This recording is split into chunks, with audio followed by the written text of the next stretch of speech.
Hey guys, tonight we are going to trade our memory foam mattresses and central heating for a pile of straw and a stone fortress, exploring exactly how and if you could survive a single winter night in a medieval castle. You're going to feel the stone leaching the warmth right out of your bones, smell the wood smoke that stings your eyes, and burrow under piles of wool just to keep your toes attached to your feet. Honestly, looking at the survival rates and the hygiene standards of the 13th century, you probably won't survive this. So, before you get comfortable, take a moment to like the video and subscribe, but only if you genuinely enjoy what I do here. Also, drop a comment letting me know where you're watching from and what time it is. I love imagining these stories playing out all over the world. Now, dim the lights, maybe turn on a fan for that soft background hum, and let's ease into tonight's journey together. You are standing at the base of a hill, looking up. It's late December, somewhere in northern Europe, maybe the jagged borders of Wales, or the grey, windswept plains of northern France. The sun has just dipped below the horizon, leaving a bruised purple bruise across the sky, and the temperature is plummeting. You can see your breath in front of you, puffing out in little rhythmic clouds of steam. Looming above you is the castle. From down here, it looks romantic. It looks like every fairy tale you were told as a kid, a silhouette of power and safety against the dying light. But you aren't a tourist, and this isn't a sightseeing tour.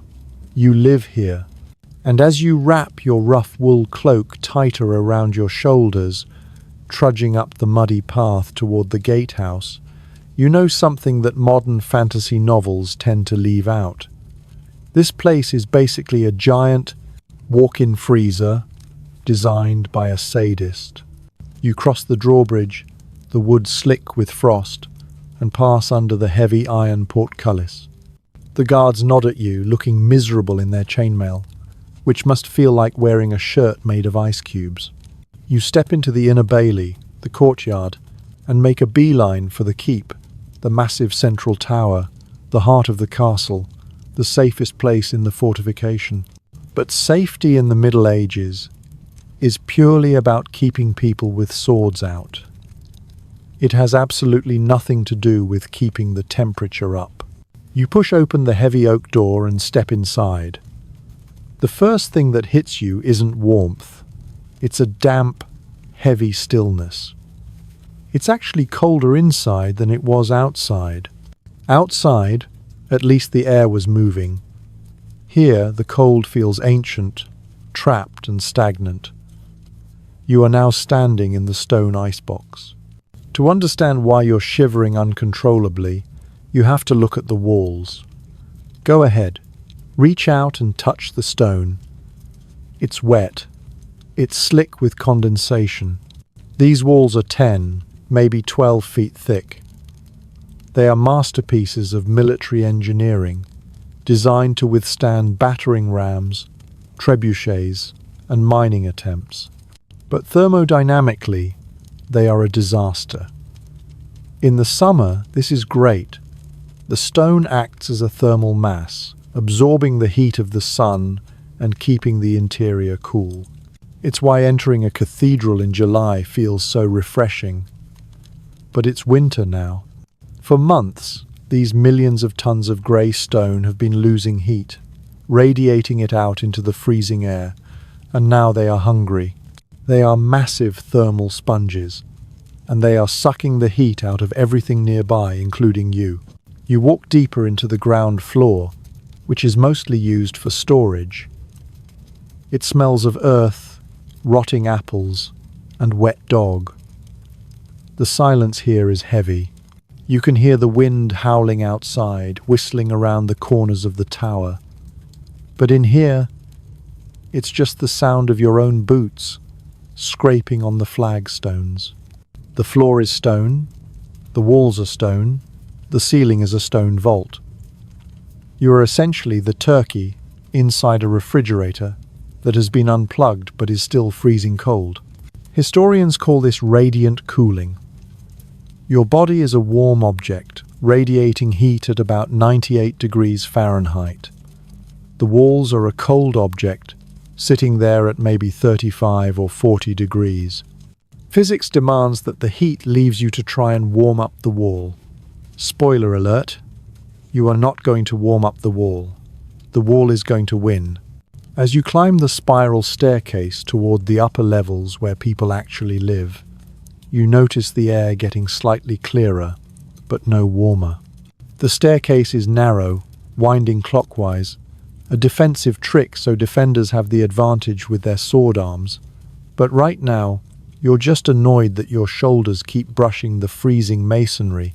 There is a pervasive dampness that you can taste on your tongue. It's not just the humidity, it's the sweating of the castle. When warm, humid air created by the breathing of 50 people, some cooking fires, and a few dogs hits these freezing cold walls, the water condenses instantly. It runs down the stone in little rivulets. It creates a perfect breeding ground for mold and mildew. So, not only are you freezing, but you're also inhaling a microscopic zoo of fungi. It's like living in a basement that hasn't been aired out since the Crusades. You pass a narrow slit in the wall, an arrow loop. It's about 4 inches wide on the outside, but widens inward to let an archer aim. Right now, it's functioning as a high-velocity air nozzle. The wind hits the exterior wall, compresses through the slit, and jets into the stairwell. It hits you right in the face, a blast of sub-zero air that makes your eyes water. This brings us to a bit of an academic squabble. Historians still argue whether these smaller defensive windows in the lower keep were covered with anything substantial in the earlier medieval period. Some say they might have had oiled parchment or stretched animal skins to let a little sickly yellow light in while blocking the wind. Others argue that in the defensive corridors, they were left open because you can't shoot an arrow through a sheepskin fast enough if you're suddenly under attack. Either way, standing here, you really wish someone would invent double glazing. You keep climbing. Your legs are burning a little from the stairs, which is good, because that's the only body heat you're generating. You reach the landing near the Great Hall, but before you go in, you notice a small arched doorway to your left. This leads to the garde-robe, the medieval toilet. You peek inside. It's basically a stone bench with a hole that drops straight down into the moat or a cesspit outside the walls. Here's a fun quirk of castle living. That hole is an open pipe to the outside world. On a windy night like this, the updraft coming from the toilet hole is horrific. It's a wind tunnel bringing freezing, poop-scented air straight up into the castle interior. It's like sitting on a reverse hairdryer made of ice. People sometimes hung heavy cloth over the seat to stop the draft, but it's a losing battle. The cold finds a way. You realize that the castle isn't a home. It's a machine for war that people happen to squat in. The very architecture that keeps you alive during a siege is trying to kill you during the winter. There is no insulation. There is no drywall. There is just rock, cold and indifferent. You rub your hands together, blowing into them, trying to get sensation back in your fingers. The cold here is penetrative. It feels heavy, pressing against your chest. You can hear a low murmur of voices coming from the large wooden doors ahead of you. That's the Great Hall. There's supposed to be a fire in there. A big one. The promise of that fire is the only thing keeping you moving. You adjust your tunic, trying to pull it down over your cold knees, and prepare to enter the main social hub of the castle. You're hoping for a cozy, roaring fireplace scene, like something out of a Christmas card. But as you reach for the iron ring of the door handle, you brace yourself. You know that whatever warmth is waiting for you in there, is going to come with a price. The stone icebox is just the shell. Inside, the struggle for heat gets a lot smokier and a lot more crowded. You push the heavy oak doors open, and the first thing that happens is that you stop breathing. Not because you're awestruck by the majesty of the great hall, although it is impressive in a stark, cavernous sort of way. You stop breathing because your lungs have just been assaulted by a wall of thick, acrid wood smoke. If Section 1 was the walk-in freezer, Section 2 is the smokehouse. You step inside, and the heavy doors thud shut behind you, sealing you in. The temperature jump is immediate. It's not exactly warm by modern standards. You aren't going to be stripping down to a t-shirt, but compared to the frozen staircase, it feels tropical. But there's a catch. There is always a catch in the Middle Ages. You blink, your eyes instantly beginning to water. Through the grey haze, you make out the source of the heat. In the dead center of the room, directly on the flagstone floor, is the hearth. It's a massive, raised stone octagon, maybe 6 feet across, and piled high with logs the size of your torso. This isn't a polite little fireplace tucked away against a wall. This is a bonfire. It is the primal heart of the castle, roaring and crackling, throwing out erratic, dancing shadows that stretch up the walls like nervous giants. You walk toward it, drawn by the orange glow like a moth that doesn't know any better. As you get closer, you realize the engineering problem here. There is no chimney. Not yet. Instead, if you crane your neck and look up into the dark, cavernous rafters, you might see a small, open turret in the roof called a louve, or a lantern. It has slats in it, designed to let the smoke out while keeping the rain and snow, mostly, out. The theory is simple. Hot air rises, carrying the smoke up to the roof and out the vent. The reality, however, is a mess of fluid dynamics. On a stormy night like tonight, with the wind gusting over the castle battlements, the draft gets confused. The wind pushes down through the louve, slamming the smoke back down into the room.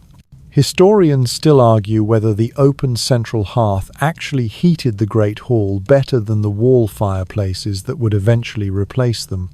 Some argue that the central fire radiated heat in 360 degrees, warming the people rather than the masonry, making it thermodynamically superior despite the smoke. Others argue that the draft required to clear the smoke sucked all the warm air out of the room anyway. Standing here, wiping soot from your tear ducts, you'd probably vote for a radiator. You look around at your sleeping companions. The Great Hall is the living room, the dining room, and the bedroom for the vast majority of the household. The Lord and his family might have private rooms, which we'll get to later, but everyone else? You're sleeping here, and it is crowded.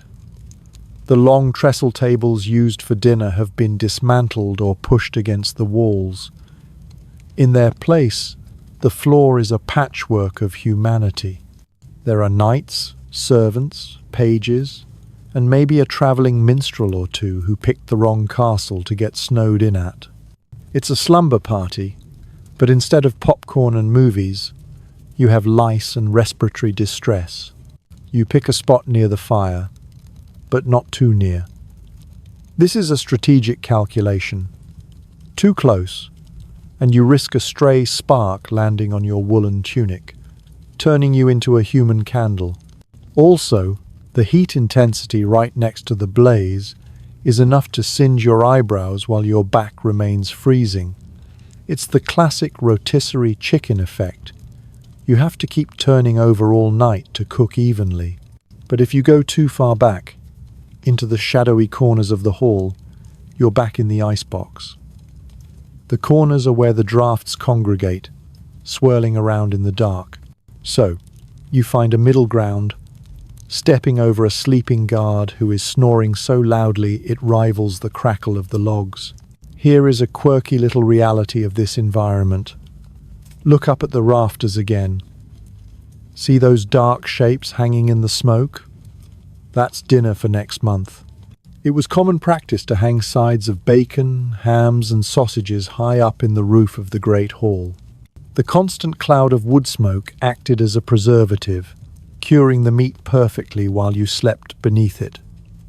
Basically, you are sleeping inside a giant smoker, sharing your bedroom with the groceries.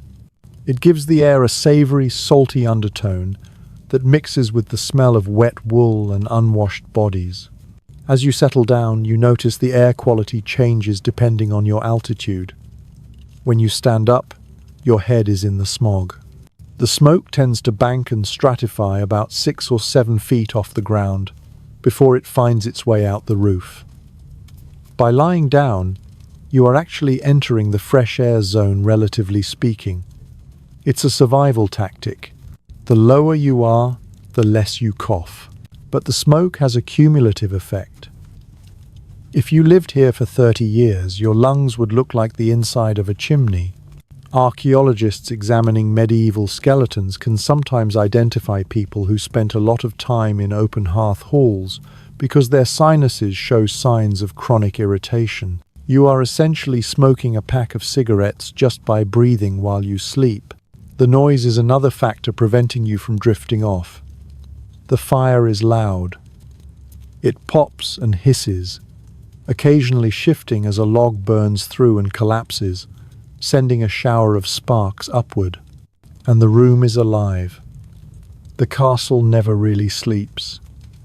There are the sounds of 50 other people breathing, coughing, shifting on the floor, and murmuring in their sleep. It's a communal intimacy that we have completely lost in the modern world. Today, we panic if we hear a floorboard creak. Here, silence would be the terrifying thing. The snoring, the farting, the rustling. It's the sound of safety. It means you aren't alone in the dark. You wrap your cloak tighter, trying to create a cocoon. You watch the flames dance. There is something mesmerizing about the central hearth. It is the only light in a world of absolute darkness. Candles are expensive. Rush lights burn out quickly. This fire is the sun of your indoor solar system. But as the night wears on, the fire will die down. The banking of the fire hasn't happened yet, but the roaring blaze will settle into a glowing pile of embers. As the flames lower, the shadows in the corners of the hall will grow longer, creeping toward you. And with the shadows comes the cold, inching its way back from the stone walls, reclaiming the territory it lost to the fire.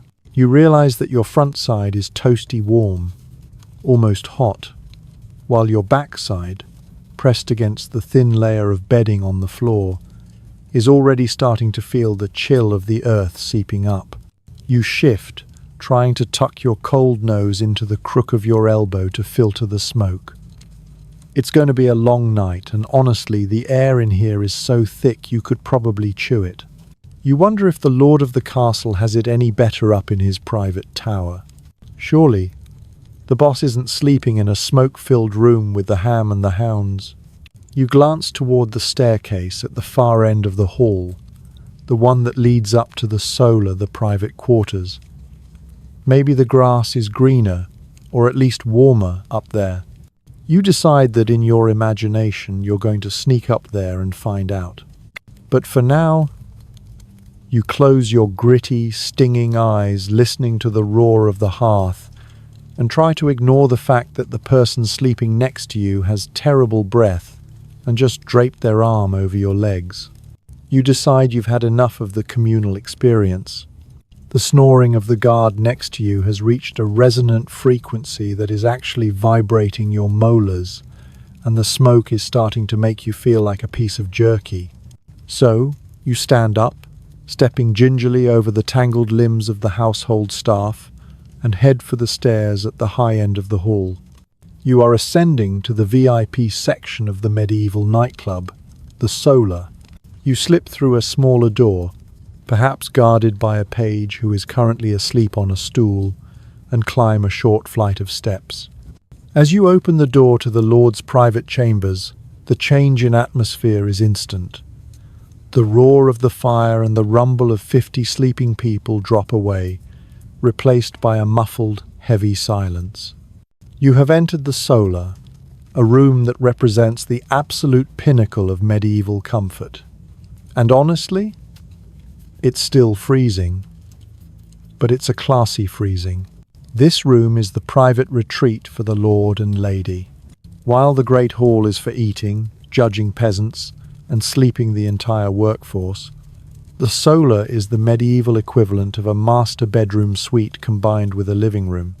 It's usually situated on the south side of the tower to catch the maximum amount of sunlight during the day, hence the name solar. Or is it? Here is where we hit our scholarly debate for the night. Historians still argue whether the term solar comes from the Latin sol, sun, referring to the room's orientation and brightness, or from the Old French soul, alone, referring to the fact that this was the only place in the castle where you could get 5 minutes of privacy without a servant staring at you. Standing here, shivering in the dark, you might lean toward the alone theory, mostly because there definitely isn't any sun right now. You look around. The first thing you notice is that the walls don't look like the wet dungeon walls downstairs. They are covered in wood paneling, often called wainscoting. This isn't just for decoration. It's a crucial piece of thermal engineering. Remember the stone icebox effect from the basement? Stone sucks heat. Wood, however, is an insulator. By lining the cold stone walls with oak planks, the Lord has created a thermal break. It's the medieval version of drywall. When you touch the wood, it doesn't bite your hand with that aggressive chill. It feels neutral. It's a psychological victory as much as a physical one. The room is also smaller. Much smaller. The Great Hall has ceilings that vanish into the smoke, but here the ceiling is lower, often timbered and plastered. This reduces the volume of air that needs to be heated. It feels cozier, less like a cavern and more like a home. You can actually smell the difference here. The air isn't dominated by the acrid wood smoke of the open hearth below. Instead, there's a faint, lingering scent of beeswax candles, the expensive kind that don't smell like burning animal fat, and perhaps dried lavender or rose petals scattered in the rushes on the floor. It smells like money. But let's talk about that privacy. You walk over to the corner of the room and spot a weird little architectural quirk. There is a small hole in the floor, or sometimes a slit in the wall, looking back down into the Great Hall. This is called a squint or a hagioscope, though that term is usually for churches. It's basically a surveillance camera. The Lord could sit up here in his relatively warm solar, drinking wine, and look down through the hole to make sure the servants weren't stealing the silver, or that the knights weren't starting a brawl. It's a reminder that even in his private sanctuary, the Lord is effectively the manager living above the shop. He is never truly off the clock. You move deeper into the room. There is actual furniture here. Downstairs, people are sleeping on benches or the floor. Here, there are heavy oak chests, a high-backed chair with a velvet cushion, and maybe a window seat carved directly into the thickness of the wall. You go over to the window seat.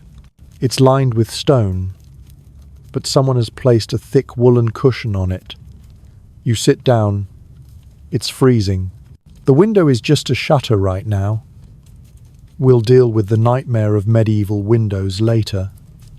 And the draft coming through the cracks is sharp enough to cut cheese. But hey, you're sitting on a cushion. This is luxury. Despite the wood paneling and the lower ceilings, don't trick yourself into thinking it's 72 degrees in here. If it's 20 degrees outside, it might be 35 degrees in the Great Hall near the fire, and maybe 40 degrees up here. You are still seeing your breath, The difference is the damp factor. The solar is drier. The humidity from the cooking and the breathing masses downstairs doesn't reach up here as easily.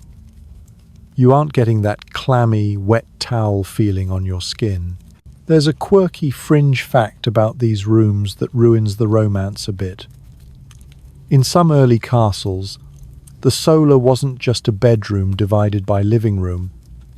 It was also the overflow storage for the most valuable items, which included dried fish.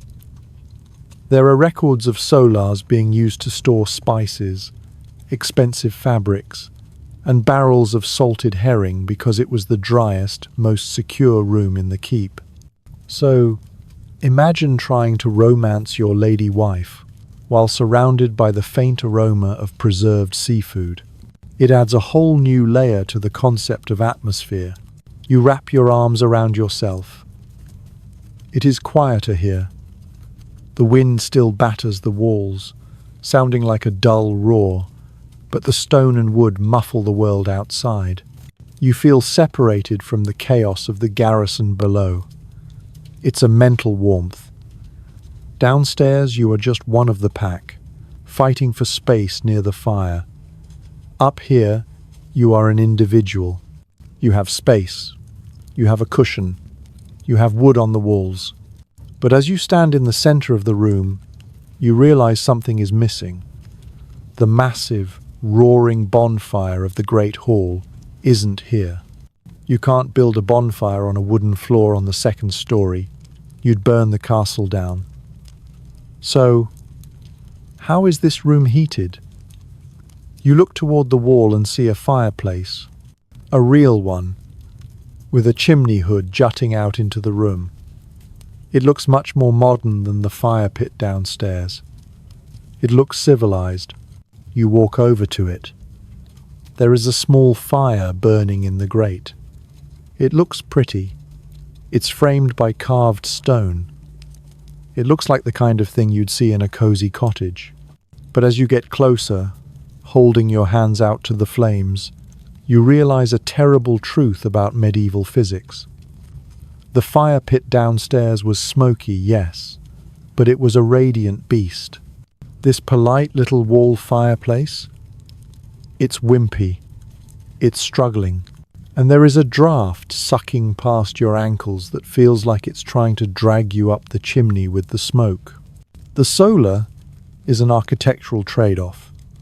You gained privacy, you gained cleaner air, and you gained the psychological comfort of wood paneling, but you lost the raw, brute force horsepower of the central hearth. You have traded heat for status. You look at the bed in the corner, the massive, curtained fortress that we will explore soon, and you realize that in this room, the room itself isn't what keeps you alive. The room is just a slightly better container. The real survival strategy is going to happen in that bed. But before we dive under the covers, we need to understand why the fire in front of you is doing such a terrible job of warming your backside. You stare at the flames, watching the smoke curl up into the masonry hood, and prepare to get a lesson in why the invention of the chimney was actually a step backward for your frozen toes. You are standing in front of the solar's fireplace, hands outstretched, looking like a wizard trying to cast a spell. But the only magic happening here is the disappearing act of your body heat. You're experiencing a technological shift that changed domestic life forever, but right now, it feels like a downgrade. You are looking at the transition from the open hearth to the wall fireplace, and frankly, the reviews are mixed. Let's look at the tech. The fireplace in front of you is a hooded fireplace. A large stone hood projects out from the wall, catching the smoke and funneling it back into a flue built into the thickness of the castle wall. It's elegant. It's clean. It means you aren't coughing up soot like the guys downstairs. But here is the problem. It is thermodynamically inefficient.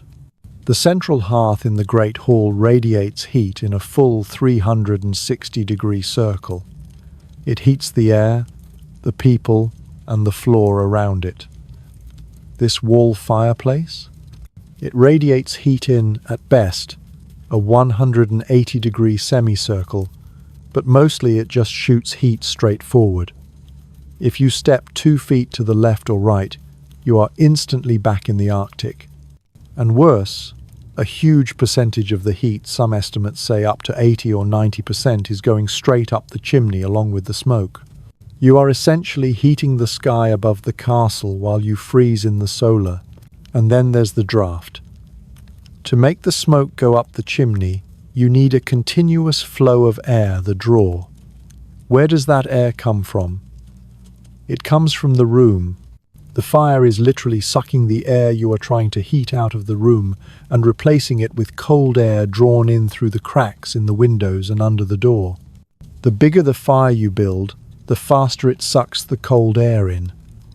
It's a cruel paradox. The harder you try to warm up, the draftier the room becomes. Historians still argue whether early chimney designs were actually intended to heat the room, or if they were purely a status symbol to get rid of smoke. There's a theory that the sheer expense of masonry chimneys meant they were built to show off that you could afford to waste heat, not to conserve it. It's the medieval equivalent of driving a gas-guzzling luxury SUV. You're burning wood like there's no tomorrow, and getting very little mileage out of it. Now, look closely at the back of the fireplace. The stone there is black and cracked from the heat. But sometimes, if the Lord is wealthy, and since he has a solar, he probably is, you might see a thick iron plate leaning against the back wall of the hearth. This is a fireback. It's a piece of cast iron, often decorated with the family coat of arms. This is a rare bit of actual smart engineering. The iron absorbs the heat from the fire and radiates it back into the room, instead of letting it get absorbed by the cold stone wall behind it. If you see a fireback, give it a little salute. That slab of iron is doing more work than the actual fire. But here's a quirky, lesser-known fact about fireplace tech. Sometimes, the chimney didn't vent outside immediately. In some castle designs, the flue would wind its way up through the thickness of the walls, passing through other chambers or just zigzagging through the masonry before exiting. The idea was that the hot smoke would heat the stones of the wall, turning the entire castle wall into a giant radiator. It's a brilliant concept, basically medieval radiant floor heating, but for walls. The downside? If the flue cracked or blocked, you could silently asphyxiate the people sleeping in the room above. Or the soot buildup in the bends would catch fire and the inside of your wall would turn into a blast furnace, cracking the keep open from the inside out. So, high risk, high reward. You step closer to the fire, practically standing in the hearth. This is the only way to feel truly warm. This leads to a very specific medieval medical condition called epiphysis ignialis, or fire bumps. It's a skin condition caused by prolonged exposure to radiant heat, basically. Toasted skin syndrome. Ladies and scribes who spent all day sitting right next to these inefficient fires often had mottled, reddish pigmentation on their shins. If you have toasted shins, it means you're wealthy enough to sit by the fire, but the fire is bad enough that you have to sit in it. You grab a poker, a heavy iron rod, and jab at the logs. The wood is likely oak or ash, hardwoods that burn hot and slow. Softwoods like pine burn too fast and pop too much, sending sparks onto the expensive wooden floor. You need the good stuff. But managing this fire is a full-time job. There are no thermostats. If you fall asleep and the fire dies, the room temperature will crash within an hour. This is why curfew bells exist, which we'll talk about later. But it's also why you really want a servant. The ultimate luxury isn't the fireplace. It's the person who wakes up at 3 a.m. to put another log on so you don't freeze to death in your sleep. You turn your back to the fire to warm your hamstrings, the rotisserie method again. You look out at the room. The fireplace creates a small cone of habitability. Outside of that cone, the shadows are deep and cold. The corners of the room might as well be in a different time zone. You can see your breath condensing as soon as you step 3 paces away from the hearth. It makes you realize that heating a room is a modern concept. They didn't heat rooms, they heated people. You heated your hands, your shins, your food. The air in the room was just a medium for the cold. You had to carry the heat with you, or stay tethered to this stone archway like a dog on a leash. As you stand there, soaking up the inefficient warmth, you notice the walls again. The wood paneling helps, but there's something else hanging there. Large, heavy, colorful fabrics.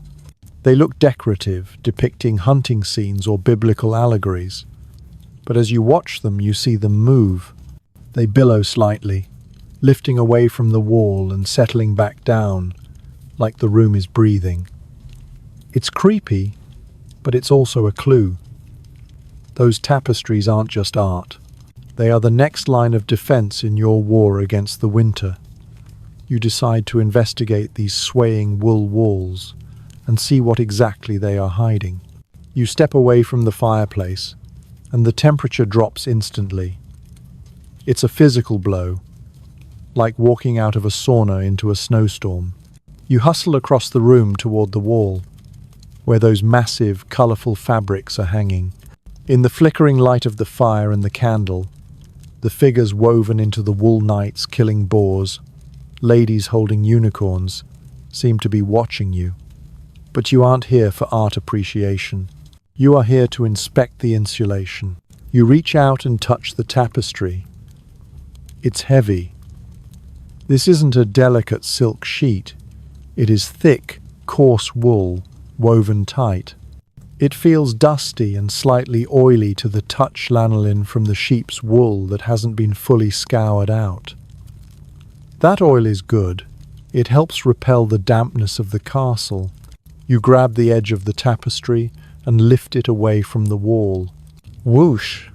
A blast of cold air hits your ankles. It's like opening the door to a refrigerator.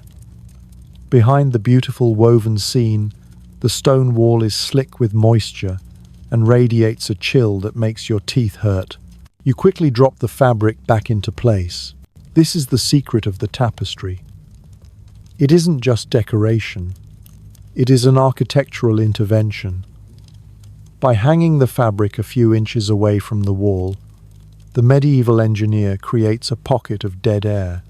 The stone wall chills the air in that pocket, but the tapestry prevents that cold air from mixing freely with the warmish air of the room. It's the exact same principle as double-glazed windows or the puffy jacket you wish you were wearing right now. The tapestry becomes the room's skin, sacrificing itself to the cold stone so you don't have to. Historians still argue whether the primary function of these massive weavings was actually thermal insulation or if it was purely a portable display of wealth. Some scholars suggest that because tapestries were so insanely expensive, often costing more than the castle structure itself, they were primarily propaganda tools that just happened to be warm.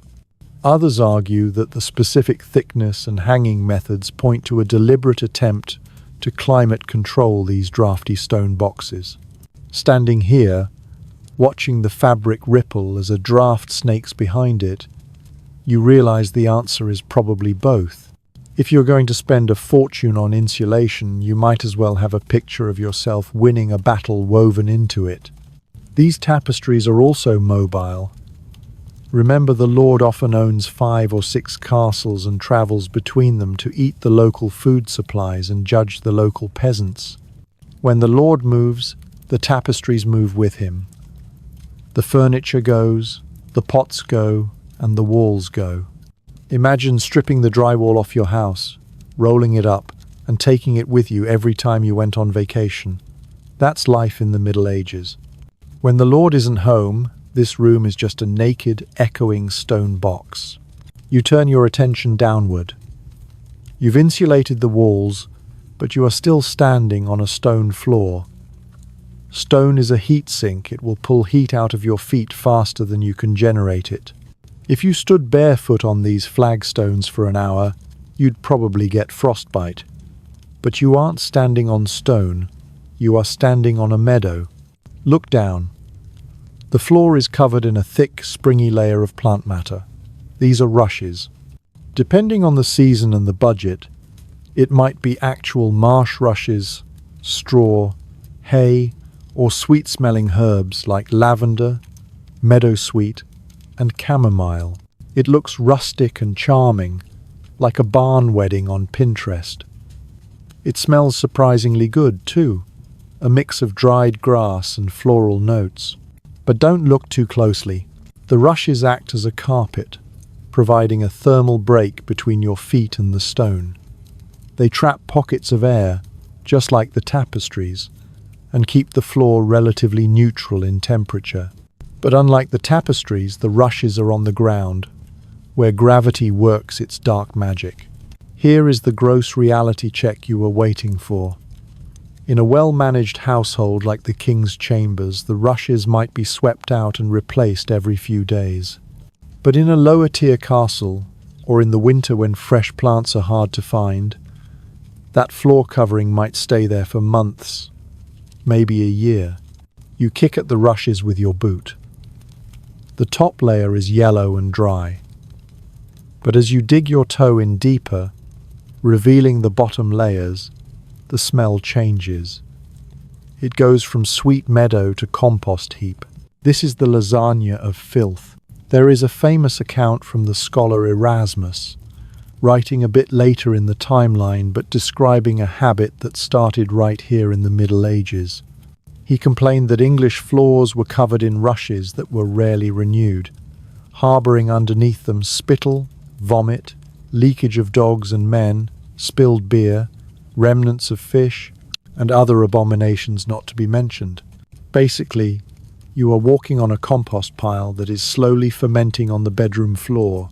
That fermentation process actually generates a tiny amount of heat microbes, breaking down organic matter, release thermal energy, but it also generates fleas. Millions of them. You suddenly feel very itchy. The rushes are a biodiversity hotspot. Fleas, lice, beetles, and perhaps the occasional mouse are all living in your carpet. When you drop a piece of bread at dinner, it's gone into the rushes. When the dog has an accident, it soaks into the rushes. The solution wasn't to clean it up. The solution was to just sprinkle some more fresh, sweet-smelling mint on top to mask the odor. It's the medieval equivalent of spraying Febreze on a pile of garbage. But thermal physics doesn't care about hygiene. The rushes work. They keep your feet off the ice-cold stone. They deaden the sound of footsteps, making the room feel quieter and smaller. Along with the tapestries, they turn the solar from a stone echo chamber into a padded, muffled cell. The acoustic dampening actually helps you feel warmer. The sharp, cold echoes of the stairwell are gone, replaced by a soft, thudding silence. There is a quirky fringe theory that suggests the specific choice of herbs used in floor rushes wasn't just for smell, but was a primitive form of chemical warfare against insects. Plants like wormwood and tansy were often scattered in the mix because they contain natural insect repellents. So, while you were sleeping on a compost heap, you were at least sleeping on a compost heap that was trying to fight its own flea infestation. You walk across the room, the rushes crunching softly under your boots, a sound that is oddly satisfying, a dry, whispery friction. You are surrounded by wool and dried grass. The room feels organic. It's not a sterile environment. It's a biological one. You are living inside a nest. You reach the corner of the room where the bed stands. The floor feels a little uneven here, maybe a lump of old bones or a forgotten shoe buried in the straw strata. You try not to think about it. You look back at the fireplace. From here, across the room, the heat is barely a memory. The tapestries are swaying again, dancing in the draft that is sneaking in through the window shutters. The room is a battleground between the heat source and the heat sinks, and right now the cold is winning. You realize that all this, the wood paneling, the tapestries, the dirty floor rushes, is just the outer perimeter. These are the castle walls of your sleep defense. The keep was the first line, the room was the second. But the real fortress, the inner sanctum where survival actually happens, is looming right in front of you. You look up at the massive, imposing structure of the four-poster bed. It's not just a piece of furniture, it's a room within a room, and you are going to need to dismantle its defenses to understand how to get inside. You stand before the bed. To call this thing a piece of furniture is an insult. It is a structure. It is a building inside a building. If the castle is the shell and the solar is the yolk, this bed is the nucleus of your survival. In the flickering light of the dying fire, it looks like a wooden altar dedicated to the god of sleep, but its real purpose is far more pragmatic. It is a life support capsule. This is the famous four-poster bed. But forget the spindly, decorative things you see in modern hotel rooms. This is a fortress. The posts are thick oak trunks, carved with twisting vines or grimacing gargoyles, supporting a heavy wooden roof called a tester. The tester isn't just there to look imposing. It serves a vital protective function. Remember, the ceilings in these castles, even in the solar, aren't always sealed perfectly. Dust, spiders, flakes of old whitewash, and occasionally droppings from something living in the rafters can rain down during the night. The wooden roof of the bed acts as an umbrella, ensuring that you don't wake up with a mouthful of ceiling grit. But the real magic happens when you look at the sides. Hanging from the tester are thick, heavy curtains. These aren't wispy voile drapes. They are made of heavy wool, velvet, or damask, often lined with fur or another layer of fabric.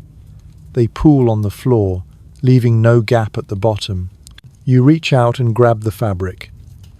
It's heavy, dusty, and smells faintly of incense and old lavender. You pull the curtains back. The metal rings scream against the iron rod, a sharp, piercing sound that cuts through the silence of the room. You have just opened the airlock. The logic here is brutal thermodynamics. The solar is a large room. Even with the fireplace, trying to keep the entire volume of air at a survivable temperature is a losing battle. The bed solves this by shrinking the room. When you climb in and close those heavy curtains all the way around you, you are reducing the volume of air you need to heat from 3,000 cubic feet to about 100 cubic feet. Your body acts as the heater. A human generates about 100 watts of heat at rest. In the big room, that heat dissipates instantly. Inside the closed curtains, that heat is trapped. It circulates within the box, raising the temperature significantly. It's the same principle as a sleeping bag, but on a macro scale. You are creating a microclimate. Historians still argue about the primary evolutionary driver of the canopy bed. Some scholars insist it was purely functional, a room within a room designed exclusively for warmth and protection from falling debris. Others argue that the canopy bed emerged as a status symbol first, a stage for the bed of state where lords would receive visitors, and the thermal benefits were just a happy accident that everyone leaned into. Standing here freezing, you really don't care about the sociology. You just want to get inside the box. This brings us to the social weirdness of the bed. This isn't just where you sleep, it's the most valuable object you own. In medieval wills, it is incredibly common for a lord to leave his best bed to his heir, listing it before the jewellery or the plate armour. The second best bed, famously mentioned in Shakespeare's will, wasn't an insult. It was still a luxury item worth a small fortune. The value wasn't in the wooden frame, but in the textiles. Those curtains, the tester cloth, the coverlets, they cost more than a peasant village earns in a year. Because the bed is so valuable and so warm, it becomes a semi-public space. During the day, the Lord might sit in bed, propped up by pillows, to dictate letters, negotiate treaties, or just chat with his inner circle. The curtains would be tied back to show off the richness of the fabric. It was a power move. I am so wealthy I am warm, and you are standing there shivering in your hose. You crawl onto the bed frame. It's high off the ground, waist height. You actually have to climb up, or maybe use a small wooden stool. This height is intentional. The floor is where the coldest air settles. Remember, heat rises, cold sinks. By elevating the sleeping platform, you are lifting yourself out of the cold sink layer of air that hovers right above those dirty rushes. You are also getting further away from the fleas, though that is a battle you will never fully win. Once you are up on the mattress, which we will examine in a moment, you reach out and pull the curtains shut. The darkness is absolute. The faint glow of the fireplace is gone. The draft from the window is cut off. The sound of the wind outside is muffled to a distant hum. You are now inside the capsule. The air inside feels still. It's stagnant, yes, but stillness means warmth. As you lie there, you can imagine the temperature slowly ticking up, degree by degree, fueled by your own metabolism. It feels safe. It feels womb-like. But there is a quirky downside to this airtight sarcophagus. Oxygen. If the curtains are truly heavy wool and you seal them tight with pins, which some people did to prevent drafts, and you share the bed with 3 other people and 2 dogs, which we will get to, the air quality inside the canopy degrades rapidly. You are breathing in each other's exhaled carbon dioxide all night. There are medical texts from later periods that actually warn against closing the bed curtains too tightly, fearing that the sleeper might suffocate or be poisoned by bad air. So, you have a choice. Leave a crack open and let the freezing draft pierce your sanctuary like an ice dagger, or seal it up and wake up with a splitting headache from mild hypoxia. Most people chose the headache. You run your hand along the inside of the curtains.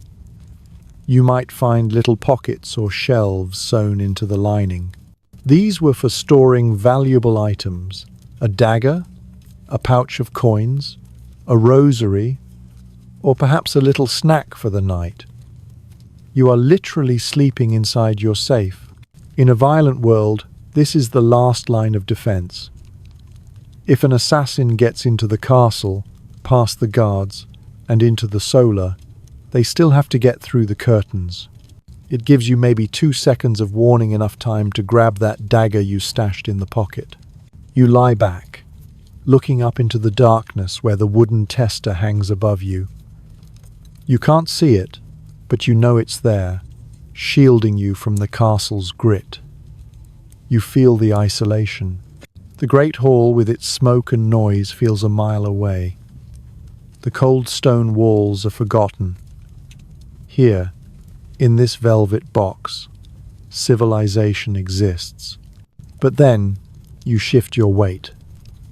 The majestic, expensive, fortress-like bed frame creaks beneath you, and you realize that while the structure is impressive, the thing you are actually lying on leaves a lot to be desired. You aren't floating on a cloud. You are lying on a sack. And as you settle in, you realize that the sack is lumpy, it rustles, and wait, did something just move inside it? You sit up. The fortress is secure, but the terrain is hostile. It's time to inspect the bedding itself. You peel back the expensive coverlets to see what exactly is separating your royal backside from the wooden slats, and you discover that the luxury mattress is really just a glorified barn floor stuffed into a bag. You are sitting in the dark, perched on the edge of the mattress, listening to the mysterious rustling sound beneath you. You reach down and press your hand into the bed. It crunches. It doesn't squish like memory foam. It crunches like a bowl of cereal. You are about to get intimate with the medieval mattress, and I'm going to warn you now, it's itchy. The foundation of your sleep system is the bed cords. If you were to lift up the mattress, you'd see a grid of ropes woven across the wooden frame. These ropes have to be pulled incredibly tight to support the weight of the sleepers. Over time, they stretch and sag, creating a hammock effect that rolls everyone into the middle. To fix this, you need a bed key, a wooden tool used to twist and tighten the knots. This is where the phrase "sleep tight" comes from. It has nothing to do with anxiety and everything to do with tension mechanics. If you don't sleep tight, you sleep in a saggy, spine-destroying taco shape. On top of these ropes sits the first layer, the straw mattress. This is exactly what it sounds like. It's a coarse linen sack, often called a palliasse, stuffed with straw, pea shucks, or sometimes heather. This is the base layer, the shock absorber. It's firm, it's noisy, and it's cheap. Every morning, the servants are supposed to reach into the bed and plummet it, shake it up and punch it to redistribute the straw so it doesn't turn into a hard, flat pancake. But here is the problem with straw. It breaks down. It turns to dust. And crucially, it rots. If the castle is damp, which we established in section 1 is always true, the straw absorbs moisture. It becomes a breeding ground for mold. So, you are sleeping on a slowly composting bag of agricultural waste. If you are wealthy, and since you're in the solar, let's pretend you are, you get a second layer, the feather bed. This is the luxury item. It's a finer linen tick stuffed with goose or duck down. It is soft, it is warm, and it molds to your body. It is the medieval equivalent of a pillow-top mattress. You place this on top of the straw palliasse to cushion the crunchiness. However, feathers have their own issues. The quills can poke through the fabric if it's not woven tightly enough, stabbing you in the back like tiny acupuncture needles. And feathers are organic. They attract pests. This brings us to the wildlife. You are not sleeping alone. We touched on fleas in the floor rushes, but the bed is the prime real estate for the bedbug, Chimex lectularius. These little vampires love the seams of the mattress, the crevices of the wooden frame, and the hollow quills of the feathers. Medieval people knew this. They weren't oblivious. There are endless recipes and household tips for dealing with biting beasts. One popular method was to rub the bed frame with strong-smelling herbs like wormwood or rue. Another, slightly more alarming suggestion involved using glue to trap them, or hanging a bear skin near the bed, in the hopes that the fleas would prefer the bear's fur to your skin. There's a quirky fringe fact involving bread. Some household manuals suggested taking a slice of bread, covering it in something sticky or sweet, and placing it in the middle of the mattress during the day. The theory was the bugs would swarm the bread, and you could then throw the bread and the bugs into the fire. It's a roach motel made of carbohydrates. Historians still argue about the true prevalence of bed bugs in different social strata. Some argue that the wealthy, with their frequent changing of linens and access to expensive herbs, managed to keep their beds relatively pest-free. Others argue that given the travel habits of the nobility staying in different castles, guests bringing their own bedding cross-contamination was inevitable, and even the king woke up itchy. The consensus is generally, everyone's scratched. Now, let's look at the sheets. You are lying on a bottom sheet made of linen. Linen is made from flax. It's durable. It becomes softer the more you wash it, and it feels cool to the touch. This is great in summer, but in winter, that initial contact with cold linen is shocking. You slide your legs down, and the sheet feels like a layer of ice. There is no top sheet in the modern sense of a duvet cover. Instead, you have layers of wool blankets. Wool is the miracle fabric of the Middle Ages. It insulates even when wet, which is good because everything is damp. It's fire resistant, good for the sparks. But it's heavy. To stay warm, you might pile 5 or 6 blankets on top of yourself. The weight is oppressive. It presses you down into the mattress. It's like sleeping under a lead vest at the dentist. And finally, the furs. If it's truly freezing, you throw a fur coverlet on top. Wolf, bear, or perhaps sheepskin for the less wealthy. This adds another layer of biological warmth, but also another layer of smell. The damp fur smell mixes with the straw smell, the smoke smell, and the lavender. The sensory profile of a medieval bed is complex. You wiggle your toes, trying to find a pocket of warmth in the cold linen. You can feel the straw lumpy beneath the feather bed. Every time you move, the straw rustles loudly, sounding like you are walking through a dry autumn forest. You realize that comfort is a relative term. This bed is soft compared to the floor, yes. It is warm compared to the window seat, absolutely. But it is high maintenance. It requires daily plummeting, regular restuffing, and constant chemical warfare against insects. It is a biological ecosystem that you have to manage. As you lie there, feeling the weight of the wool crushing your chest, you realize that despite the fortress of curtains and the pile of furs, you are still generating heat in a vacuum. The bed is cold because you are the only heat source in it. You are a single radiator trying to heat a warehouse. The solution, obviously, is to add more radiators. You look at the empty space beside you. It's vast. It's cold. In the modern world, we crave a king-sized bed for the space. In the Middle Ages, space is the enemy. Space is just more cold air to heat. You don't want space. You want friction. You want body mass. You hear the door to the solar creak open. Footsteps approach the bed. The curtains part. It's not an assassin. It's not a ghost. It's the rest of the heating system. Your family, your servants, and maybe a very large, smelly greyhound are about to join you. Prepare to lose your personal space, because in a medieval winter, privacy is the first casualty of survival.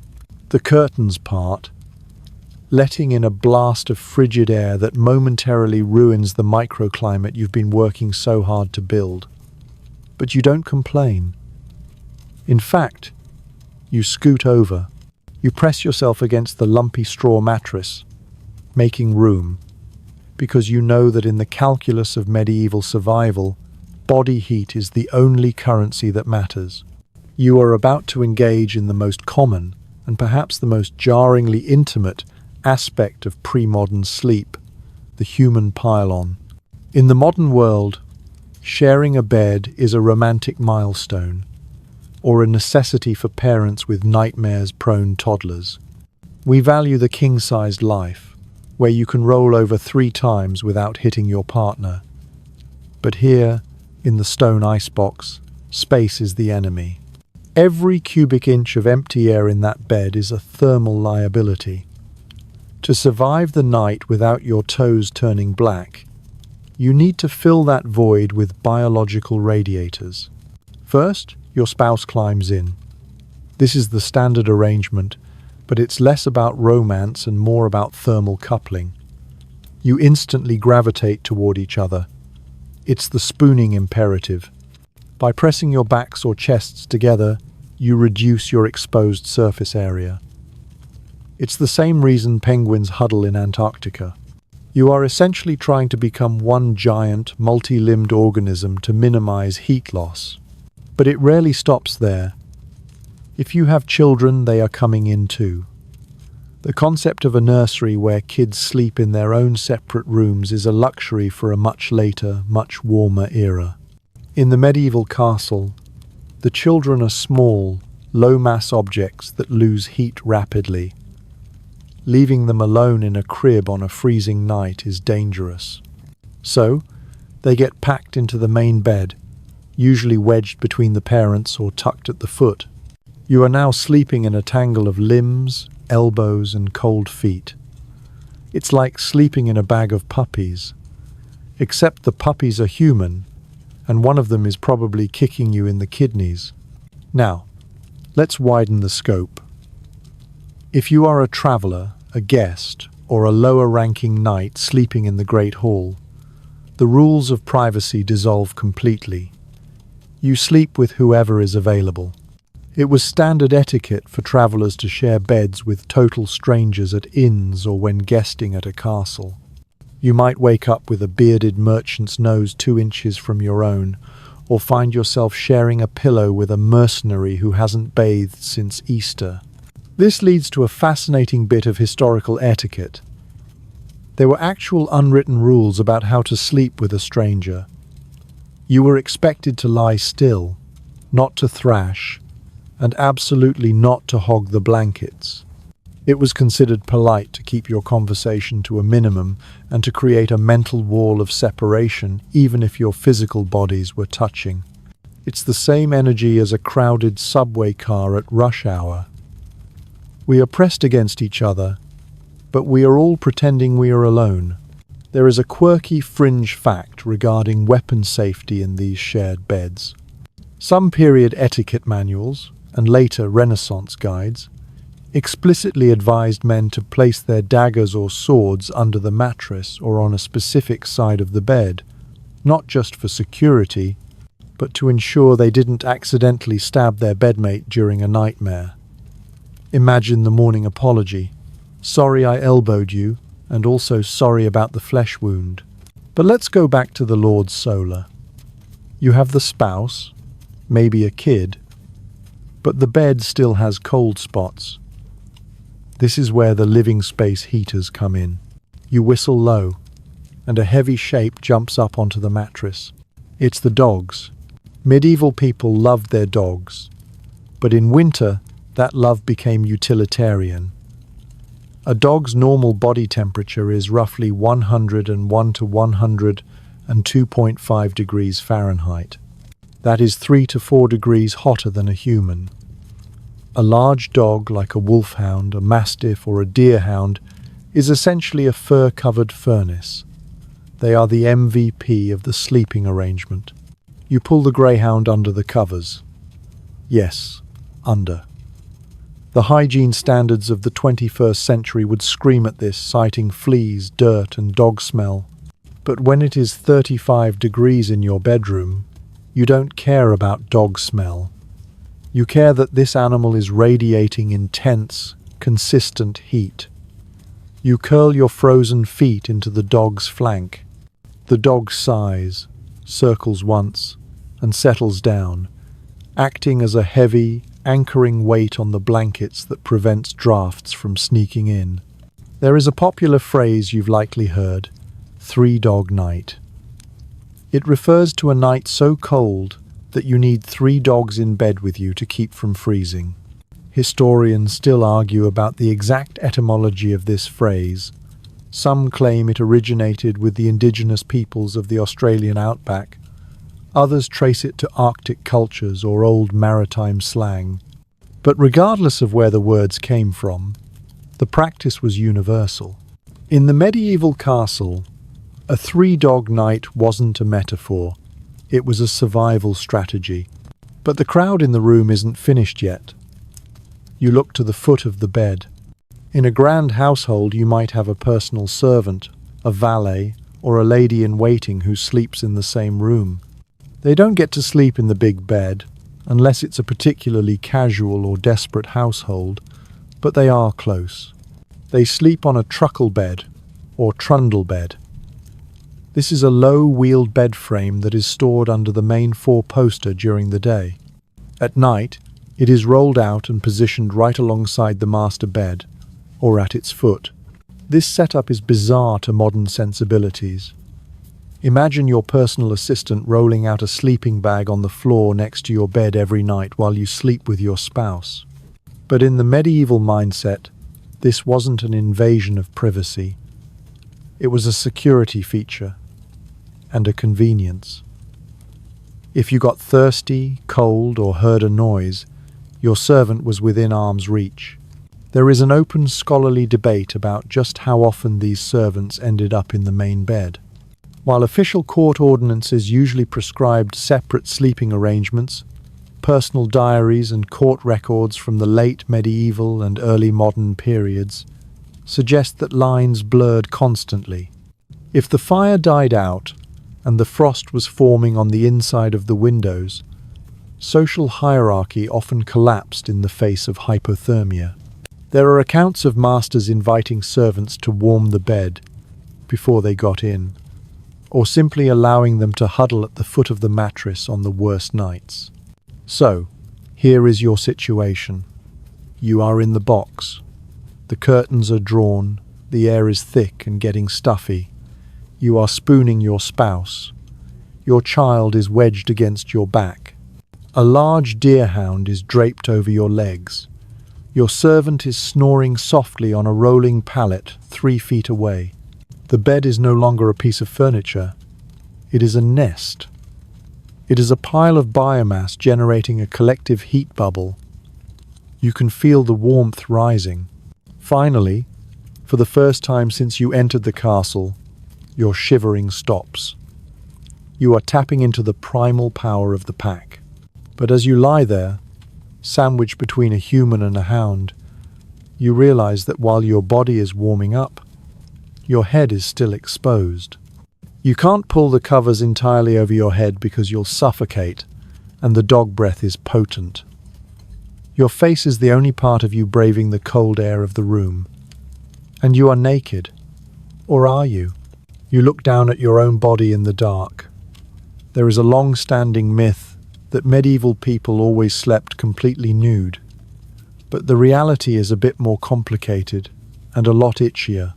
It's time to look at what you are wearing to this slumber party and why your choice of headgear might determine if you wake up with a runny nose or not. You are now tucked into the human lasagna, safely wedged between a snoring spouse and a heat-radiating greyhound. The heavy wool curtains are drawn, the straw mattress is crunching beneath you, and the temperature inside your velvet capsule is slowly climbing to a survivable level. But this brings us to a delicate question, one that touches on both historical accuracy and your own personal comfort. What exactly are you wearing? If you watch enough period dramas or browse through illuminated manuscripts, you probably have a very specific image in mind. You likely picture medieval people hopping into bed completely starkers, just totally buff. And there is a lot of evidence to back this up. Medieval art frequently depicts couples in bed wearing absolutely nothing but a smile and maybe a rosary. But here is the reality check. It is December. It is the middle of the Little Ice Age. The water in the wash basin across the room has a layer of ice on it. Are you really going to strip naked? This brings us to a major open scholarly debate. Historians still argue whether the ubiquity of naked sleepers in medieval art reflects actual nightly practice, or if it was just an artistic convention. Some scholars argue that artists drew people naked in bed to clearly distinguish them from the dead, who were wrapped in shrouds, or the sick, who were often shown in shirts. If you drew a guy in a white shirt lying in bed, he looked like a corpse. If you drew him naked, he was just sleeping. Therefore, the naked sleeper might just be a visual code, not a documentary photograph. However, other historians argue that sleeping naked was indeed the norm, even in winter, for hygiene reasons.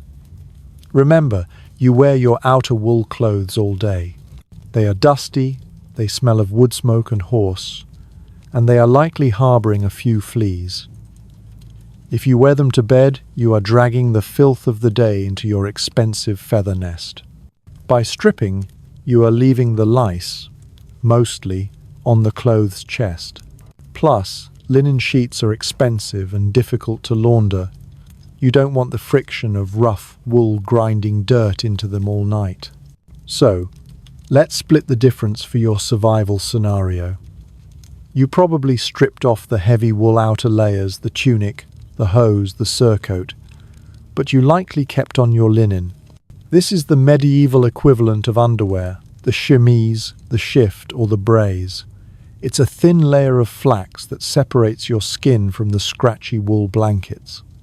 In the dead of winter, stripping completely naked is a level of masochism that even a hardcore medieval ascetic might skip. You are likely wearing a thin, knee-length nightshirt, shivering as you dive under the furs. But while your body might be relatively exposed, there is one part of you that is absolutely, non-negotiably covered. Your head.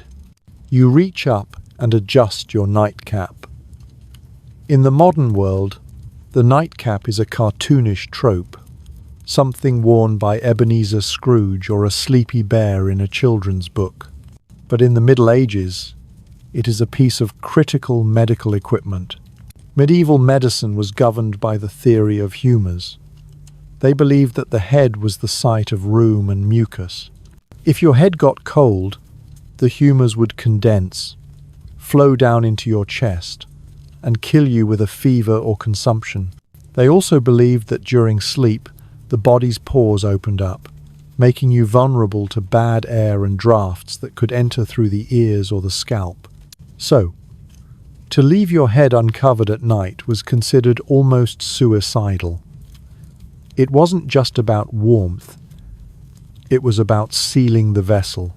You are likely wearing a coif, a close-fitting white linen cap that ties under the chin.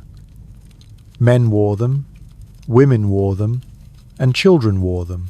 You might have even worn this coif during the day under your hat, and you certainly kept it on at night. This little linen helmet serves a dual purpose. First, it keeps your body heat from rocketing straight out of the top of your skull. We know today that you don't actually lose 80% of your heat through your head. That's a myth. But you do lose a significant amount if it's the only part of you sticking out of the covers. The coif acts as a lid for your body warmth. Second, it protects the bedding. Medieval people didn't wash their hair every day or every week. Hair is oily. It captures soot from the fire and dust from the road. If you rub your greasy, smoky head directly onto the expensive pillowcase every night, you are ruining the fabric. The coif is a barrier. It's much easier to wash a tiny linen cap than it is to wash a giant feather pillow. Now, here is a quirky fringe tidbit about medieval sleepwear that rarely makes it into the movies. The bedstick or smoothing rod had a secondary use related to clothing. We know people use sticks to smooth the sheets. But in some households, if you were sleeping naked or near naked, you had to be careful about where you put your day clothes. You didn't just throw them on the floor, rats, or hang them on a chair, wrinkles. There is evidence of poles or perches suspended near the bed where clothes were hung to air out, sometimes right inside the bed curtains if the bed was huge enough. Why? To use the body heat trapped inside the bed to warm up your clothes for the morning. It's the medieval version of putting your towel on the radiator. You are the radiator. Let's talk about the sensory experience of the coif. It's tight. It covers your ears, which muffles the sounds of the castle, the wind, the rats, the snoring greyhound. It creates a sense of internal isolation. but it can also twist. If you are a toss-and-turn sleeper, you might wake up with the strings choking you or the cap over your eyes. It's just one more constraint in a night defined by constraints. If you are a woman, the headgear situation is even more complex. You probably sleep with your hair braided or bound up in a fillet or a kerchief. Loose hair is a tangling hazard, and again, the superstition about demons or elves tangling your hair at night, which is where we get the term elf locks for matted hair, is a real fear for the superstitious peasantry. You bind your hair to keep the supernatural and the lice at bay. You lie there, feeling the linen tie digging into your jawline. Your body is warming up under the dog and the furs. Your toes are finally thawing out, but your face is exposed. The air in the room, outside the curtain, is freezing. But even inside the curtain, the air touching your nose is brisk. This is the contrast that defines the night. The fire and ice sensation. Your core is sweating, but the tip of your nose is cold enough to break. You pull the blanket up, tenting it over your face to trap your breath. This creates a pocket of warm, moist carbon dioxide. It's stuffy, but it's warm. You are now fully assembled for sleep. You have the structural defense, the castle, the room defense, the solar, the capsule defense, the bed curtains, the biological defense, the dog divided by spouse, and the personal defense, the coif. You are a nesting doll of insulation. But just as you start to drift off, lulled by the rhythmic breathing of your bedmates, you realize a new danger. It's not the cold, it's the heat. Specifically, the artificial heat you introduced to the bed earlier. In your desperation to warm up the sheets before you got in, you might have used a device that is currently smoldering near your feet. And if you aren't careful, you are about to wake up, not frozen, but on fire. You shift your legs, trying to disentangle them from the greyhound, and your foot strikes something hard, hot, and metallic near the bottom of the mattress. You recoil instantly. It's not a weapon, and it's not a hidden treasure. It is the most dangerous, yet most beloved, appliance in the medieval bedroom. The warming pan. In a world before electric blankets, this is how you preheated the bed. But like everything else in the Middle Ages, it comes with a distinct probability of killing you while you sleep. The object you just kicked is essentially a large brass or copper skillet with a hinged lid, attached to a long wooden handle. Earlier in the evening, while you were freezing in the great hall, a servant took this pan to the main fire. They shoveled live coals, glowing red embers, straight from the hearth into the pan. They might have sprinkled a little lavender or rosemary on top of the coals, not just to smell good, but because the oils in the herbs would sizzle and release a scented smoke that fumigated the bedding. Then they brought this skillet full of fire upstairs. They slid it between your linen sheets, moving it up and down rapidly to scorch away the dampness and warm up the straw mattress. The result is a bed that feels toasted. It smells faintly of hot metal, wood smoke, and if the servant was clumsy, singed linen. Here is the dilemma you are currently facing. The bed is warm now, but the stone room is still freezing. If the warming pan is removed, the heat will dissipate within 20 minutes. So, some brave or foolish souls choose to leave the pan in the bed. They shove it way down to the foot, wrapping it in an extra layer of old wool to buffer the heat. You are now sleeping with a box of live fire near your feet. This is a high-stakes gamble. The lid of the warming pan is pierced with holes to let the air in so the coals don't suffocate. But those holes also let sparks out. If you kick the pan in your sleep like you just did and the latch fails, or a stray ember pops out through a vent, it lands directly on the dry linen sheets. Underneath that is the straw mattress. Straw, as we all know, is highly flammable. Medieval coroners' rolls, the records of accidental deaths, are surprisingly full of people who burned to death in their beds. It wasn't always arson. Often, it was just a warming pan incident gone wrong. You are literally sleeping on a tinderbox, and you have invited the spark right inside the curtains with you. If you aren't wealthy enough for a fancy brass warming pan, you might be using the budget version, the hot brick. This is exactly what it sounds like.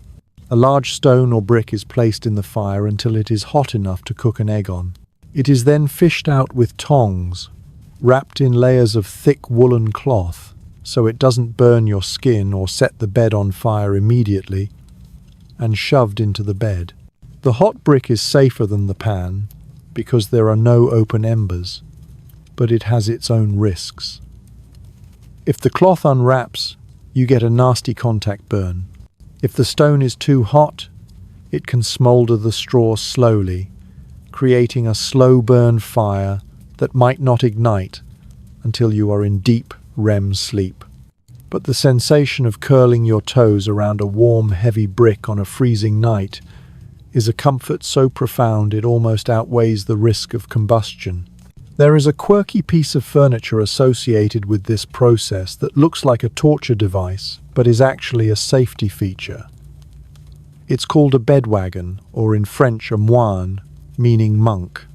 It looks like a wooden sled or an open cage made of bent wood strips. You place the warming pan inside this cage, and then put the whole contraption in the bed under the covers. The wooden cage holds the heavy blankets up, creating a tented air gap. This prevents the blankets from touching the hot metal pan directly, preventing scorching, and allows the warm air to circulate more freely through the mattress.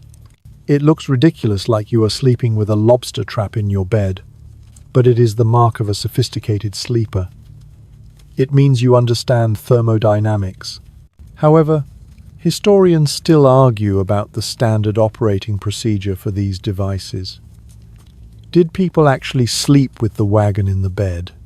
Most period art shows the warming pan being used by a servant before the couple gets in. The idea of sleeping with a rigid wooden cage and a long-handled metal pan seems physically impossible, or at least deeply uncomfortable. The consensus leans toward the idea that these were pre-flight checks only.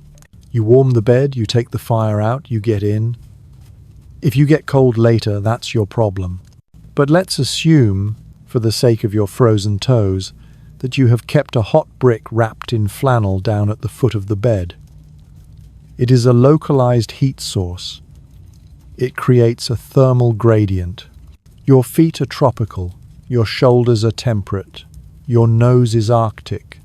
The heat from the brick or pan does something else, though. It activates the smells. We talked about the lasagna of filth in the floor rushes, but the mattress has its own bouquet. As the wool warms up, it releases the smell of wet sheep. As the straw warms up, it smells of dust and dry grass.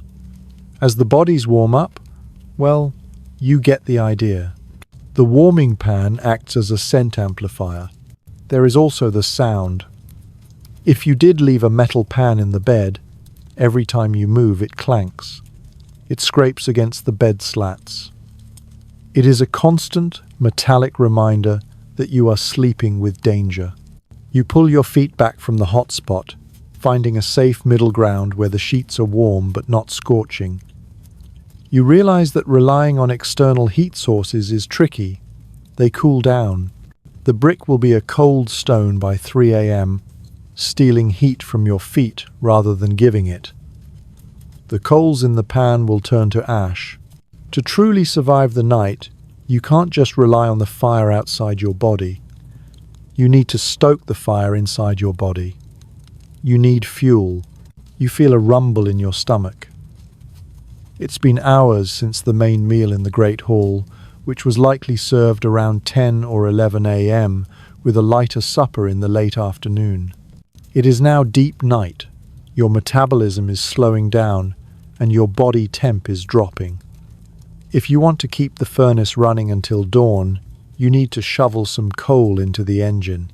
You reach for the small cup or bowl that you left on the bedside chest, or maybe inside the bed curtain pocket.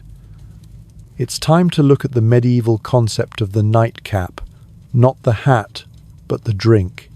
And trust me, this isn't a glass of skim milk. It's a calorie-dense, alcohol-heavy sludge designed to knock you out and keep you warm. You sit up slightly, careful not to dislodge the dog or the brick, and prepare to down a concoction that would probably put a modern person in a diabetic coma.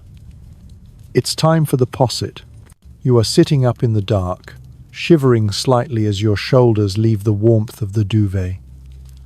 You fumble in the pocket of the bed curtain or reach out to the bedside chest. Your hand closes around a heavy pewter or ceramic cup. It's still warm. This is your late-night fuel injection, your metabolic insurance policy against the long, cold night. It's time to drink your posset. In the modern world, we are told not to eat before bed. It's bad for digestion, bad for sleep quality, bad for the waistline. Medieval medical theory takes the opposite stance. They believe that sleep is a period of digestion and restoration. Your internal furnace needs fuel to cook the humors and keep the body warm. If you go to bed on an empty stomach in a freezing castle, your internal fire will go out, and you might never wake up. So, you drink posset. You lift the cup to your lips. The smell hits you first. It's rich, spicy, and boozy. Posset is essentially hot curdled milk laced with alcohol and spices. To make it, you take cream or whole milk, bring it to a boil, and then curdle it by adding wine, ale, or sack, a fortified white wine like sherry. The acid in the alcohol separates the milk into curds, solids, and whey, liquid. You don't strain it. You drink the whole sludge. It is thick. It has the consistency of a chunky soup or a very loose custard. It is sweetened with honey or sugar, if you are rich, and spiced with nutmeg, cinnamon, and ginger. These spices aren't just for flavor. They are hot spices in the humoral system, designed to heat your blood from the inside. You take a sip. It's cloying, heavy, and incredibly warming. The alcohol hits your stomach like a hot stone. The fat from the cream coats your throat. It is liquid insulation. A single cup of this stuff probably packs 500 to 800 calories. It is a calorie bomb designed to keep your metabolism churning through the sub-zero temperatures of the early morning.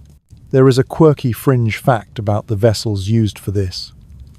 If you look at museum collections, you might see a posset pot. It looks like a teapot with two handles and a spout, but the spout starts at the very bottom of the pot. This is a brilliant piece of fluid dynamics engineering.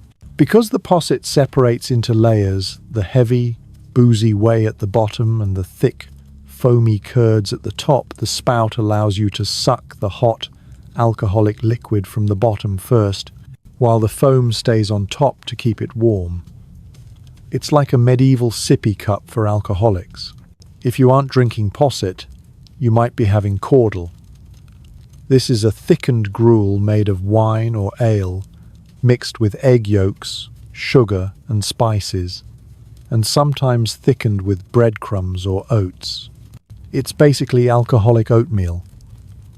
It was often given to invalids, pregnant women, and people who just really needed to survive a Tuesday in January. This highlights a key difference in how we view alcohol.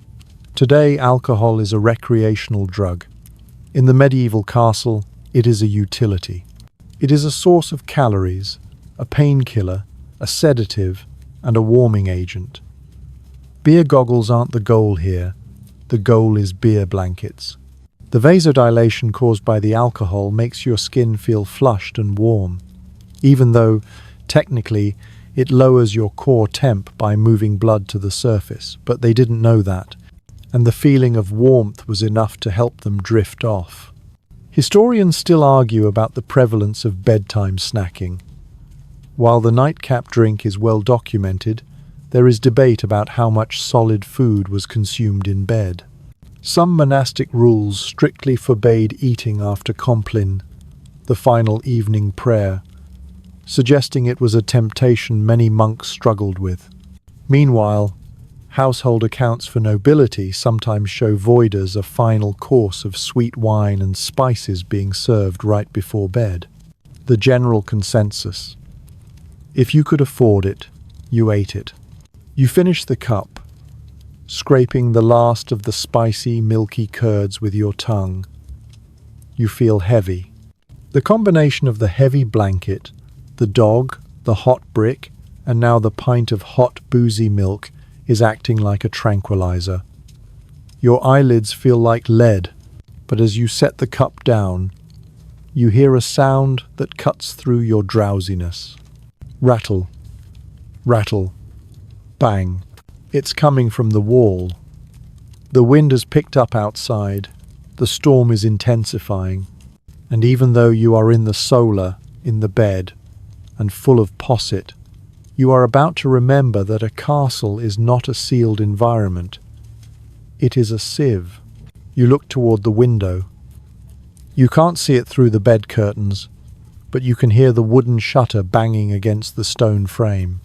A draft is snaking its way across the room, slithering under the bed curtains, and finding the one exposed spot on your neck. You realize that before you can fully surrender to the posset-induced coma, you have to mentally, and perhaps physically, deal with the castle's biggest weakness, the holes in the walls. You are about to battle the draft, and you will realize that the lack of glass is the single greatest tragedy of your nightly existence. The banging continues. Thud, creak, thud. It cuts right through the fog of the alcohol and spices in your brain. You try to ignore it, burrowing deeper into the pile of blankets and dogs, but you know you can't. That sound isn't just annoying, it's the sound of your heat escaping. The posset warmed your insides, but the castle is currently suffering a hull breach. You sigh, pushing the heavy wool covers aside. The cold air waiting for you is predatory. It pounces on your exposed skin the second you emerge from the bed curtains. You slide off the mattress, your feet hitting the rushes, which are now freezing cold, and stumble across the pitch-black room toward the source of the noise. You are about to confront the medieval window, and you are going to realize that the word window is a bit of a misnomer. It comes from the Old Norse vindaga, meaning wind eye, and right now, the eye is staring right at you, and it is blinking. In the modern world, a window is a magical barrier that lets light in and keeps weather out. In the medieval castle, you usually have to choose one or the other. You reach the wall.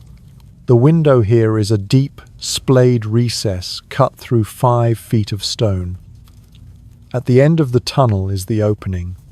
There is no glass. Glass exists, of course. It's in the cathedral down the road. It's in the king's palace. But for a standard knight or minor lord in the 13th or 14th century, glazing an entire castle is financially ruinous. Glass is blown by hand into small discs, crown glass, or cylinders, muff glass, then cut and leaded together.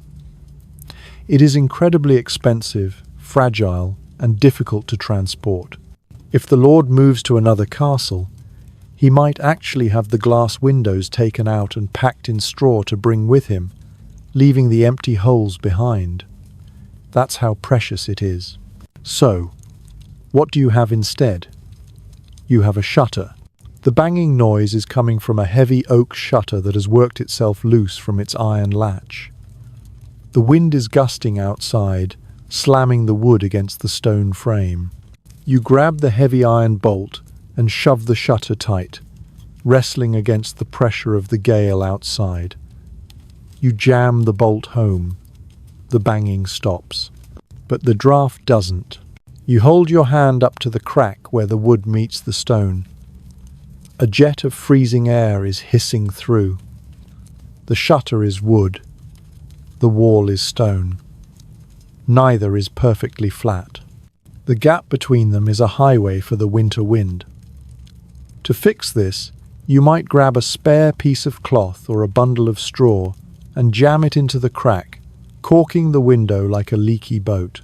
But now that the shutter is closed, the room is sealed in absolute, tomb-like darkness.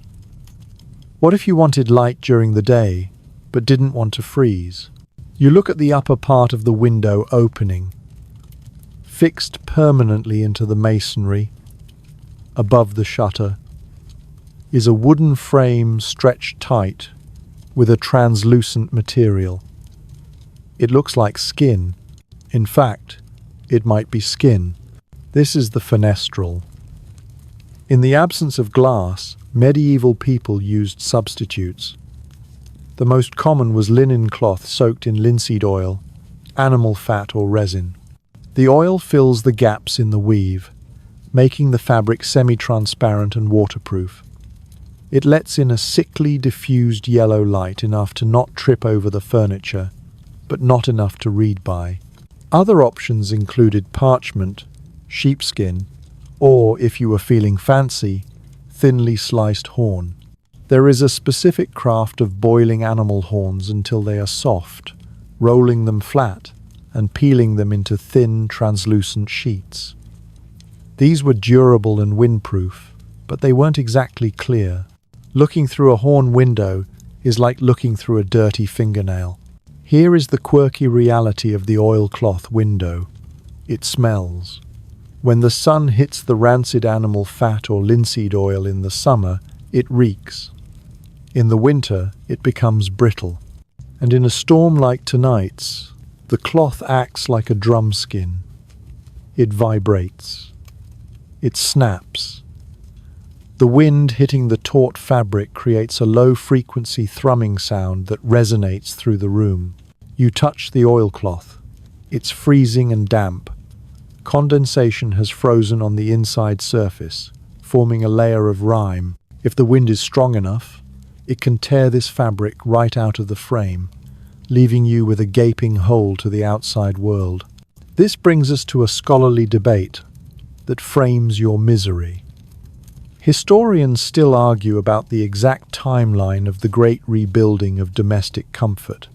For a long time, it was assumed that glass was virtually non-existent in secular homes until the Tudor period, late 15th divided by 16th century. But recent archaeological finds and closer readings of household accounts suggest that wealthy merchants and minor gentry might have had glazed windows in their solas earlier than we thought, perhaps as early as the late 13th century. However, there is a catch. They often only glazed the upper half of the window. The lower half was still just a wooden shutter, a transom window. Why? Because they wanted fresh air. If the window is fully glazed and fixed shut, remember, sash windows that slide up and down haven't been invented yet. You suffocate in the summer. So, the hybrid window glass top, wooden bottom was the compromise. You, unfortunately, seem to have the budget version. Wood bottom, oily rag top. You finish wedging the shutter. The scream of the wind is muffled now, reduced to a dull roar, but you can still feel the air moving. A castle is a giant chimney. The warm air rising from the fireplace creates a vacuum that sucks cold air in through every imperfection in the masonry. You can actually trace the draft with your hand. It flows from the window, across the floor rushes, and toward the fireplace. This draft is your enemy. It's why you have the four-poster bed. It's why you have the tapestries. You are fighting a war against fluid dynamics. There is a fringe historical theory that the intense drafts in medieval castles contributed to the specific design of high-backed chairs and settles. If you look at medieval furniture, the chairs often have solid wood backs and sides that wrap around the sitter. We think of them as looking throne-like and regal. In reality, they are draft blockers. You sit in a box to protect your kidneys from the wind whistling through the wind-eye. You turn back toward the bed. The room feels hostile now. You have left the warm circle of the canopy, and your body heat is bleeding away rapidly. The floor rushes prickle your feet. You can hear the wind hunting for another way in, rattling the tiles on the roof above. As you climb back into the fortress of the bed, careful not to knee the dog or burn your foot on the warming pan, you realize something sobering. You are the lucky one. You are in the solar. You have a shutter. You have oilcloth. You have a bed curtain. Below you, in the guts of the castle, or out in the courtyard buildings, there are people who don't have shutters. There are people sleeping in spaces where the wind doesn't just whistle, it rules. You think of the grooms, the stable boys, and the scullery maids. They aren't fighting drafts. They are sleeping with the livestock. And as you pull the heavy duvet back over your head, trapping the posset fumes and the dog breath back inside your bubble, you realize that to truly understand medieval survival, you have to leave the luxury of the tower and go down to the manger. Because down there, the heating system isn't a fireplace, it's a horse. As you snuggle back into your high-status, posset-fueled nest, spare a thought for the people who aren't allowed in the keep. While the Lord freezes in his stone tower and the knights cough in the smoky great hall, there is a whole other population of the castle surviving the night using a completely different thermal strategy. To understand this, we have to mentally leave the solar, float out the drafty window, and descend into the bailey, the courtyard. We are going to the stables, and honestly, you might be jealous of what you find there. You push open the stable door. The first thing that hits you is the smell. It is a thick, pungent cocktail of wet straw, leather, grain, and manure. In the modern world, this is a bad smell. But on a freezing medieval night, this smell signals one thing: life. You step inside. The temperature difference is shocking. If the stone keep is a refrigerator, the stable is a sauna. It's humid.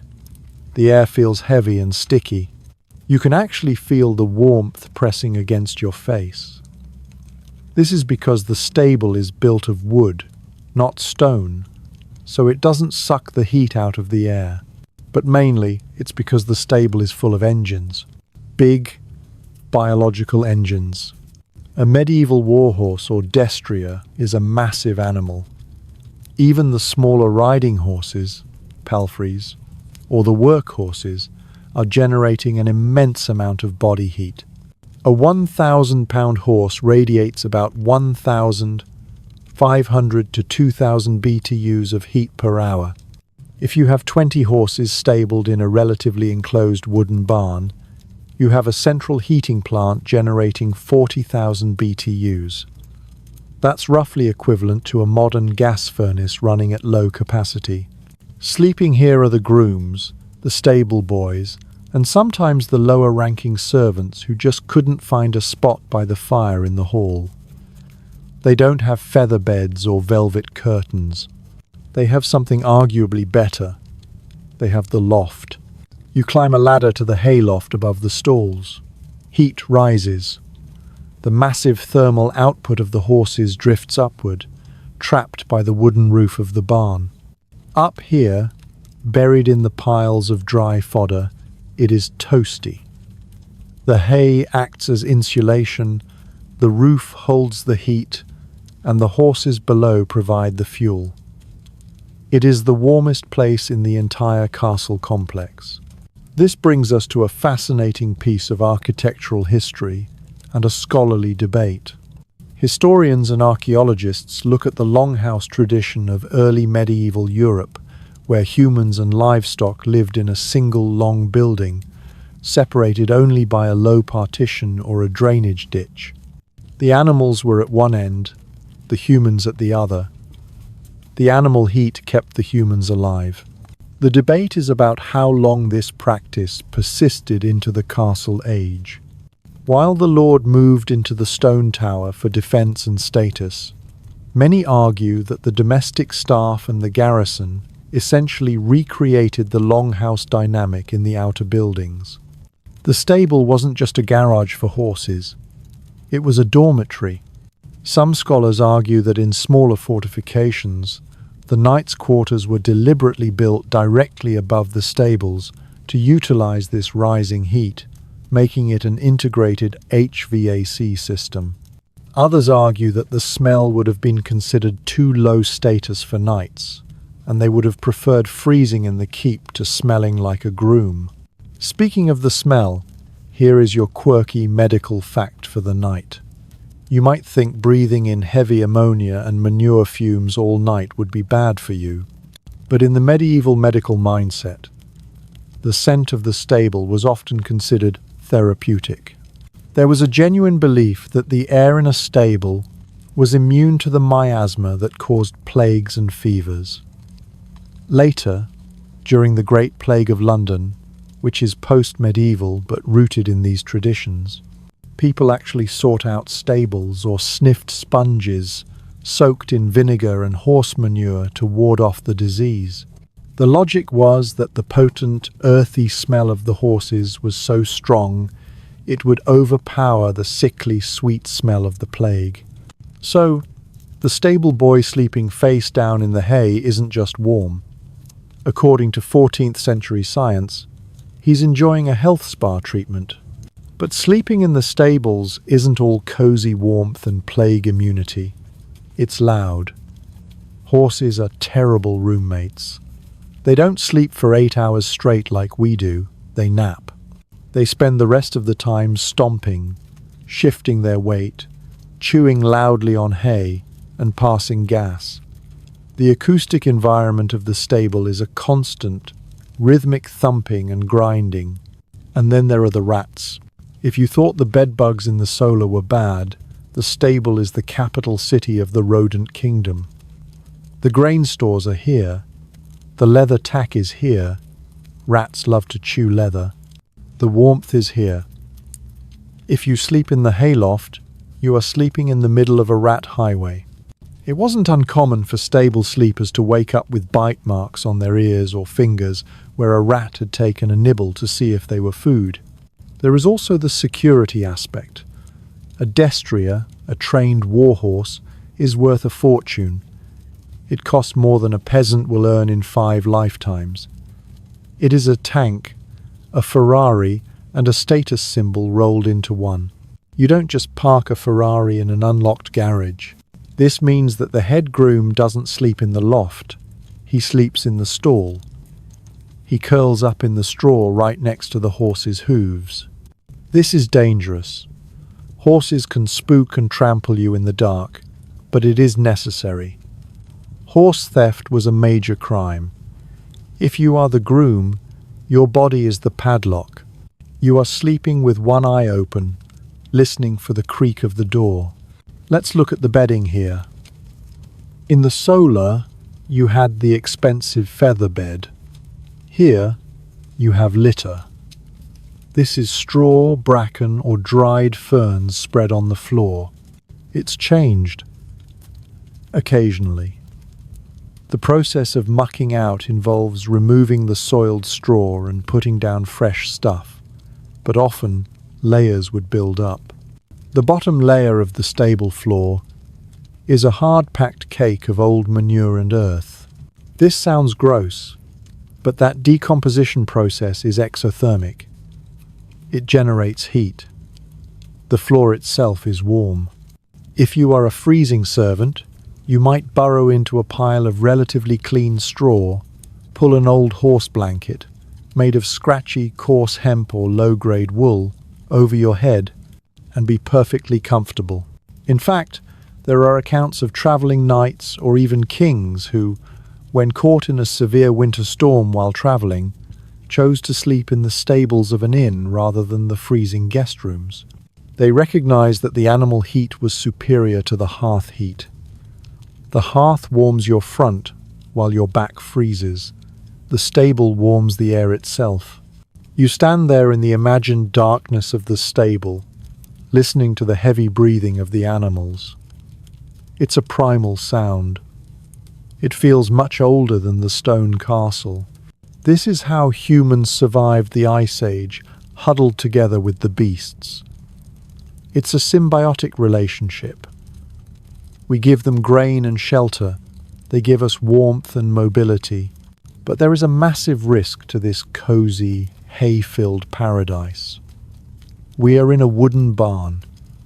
We are surrounded by tons of dry grass and straw. The air is filled with dust. And to see anything, we are using open flames lanterns with tallow candles or rushlights. Fire is the ultimate predator of the medieval world. And while the stone keep is relatively fireproof, it's hard to burn a rock, the stable is basically a pre-assembled bonfire waiting for a spark.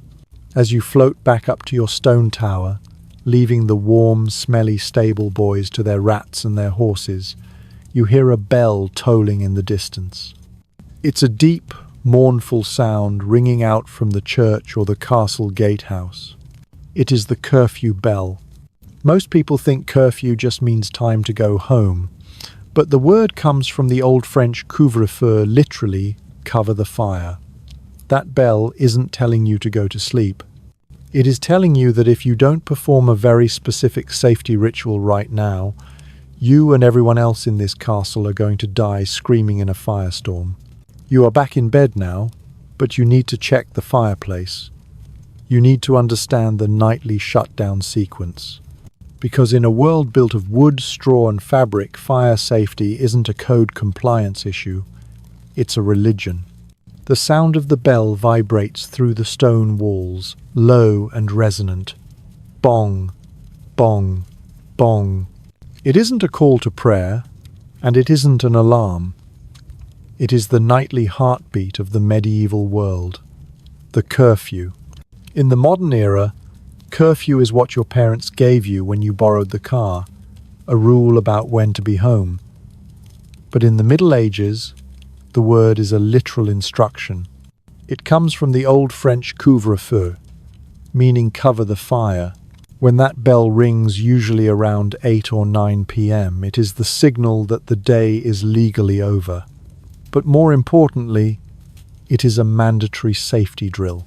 You, shivering in your nightshirt, have to perform one final crucial task before you can surrender to the sleep we've been setting up for the last 13 sections. You have to deal with the fireplace. You might think, I'll just throw some water on it. Stop. Do not do that. If you douse the fire with water, you create a cloud of wet, choking ash that will ruin the room.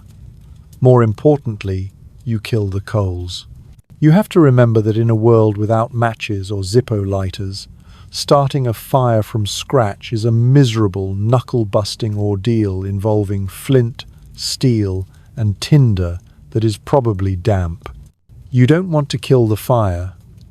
You want to put it into a medically induced coma. You want to hibernate the heat so you can wake it up in the morning. You climb out of the warm bed hating every second of it and go to the hearth. You take the iron poker and rake the scattered, glowing logs together into a tight pile in the center of the stone apron. You are consolidating the heat mass. Then you take the ash, the grey, powdery debris from the day's burning and shovel it over the top of the glowing coals. You are suffocating the fire just enough to stop the flames, but not enough to kill the heat. The ash acts as an insulator, keeping the embers glowing red-hot underneath while preventing oxygen from fueling a blaze. It's a delicate balance. Too much ash, the fire dies. Too little ash, a spark pops out and lands on your expensive rug. If you are wealthy, and since you have a solar, You might use a specific tool for this. It's called a curfew cover. It looks like a large ceramic or copper cheesecloth, or maybe a hubcap with a handle. It has vent holes around the rim. You place this heavy lid over the pile of ash-covered coals. It pushes the smoke down and traps the sparks, effectively caging the beast for the night. The vents allow just enough airflow to keep the embers alive, but not enough to let them roar. This ritual is the line between life and death. Remember section 13? The castle is full of straw, timber, oilcloth, and tapestries. It is a giant tinderbox. The Great Fire is the ultimate nightmare of the medieval city and the castle alike.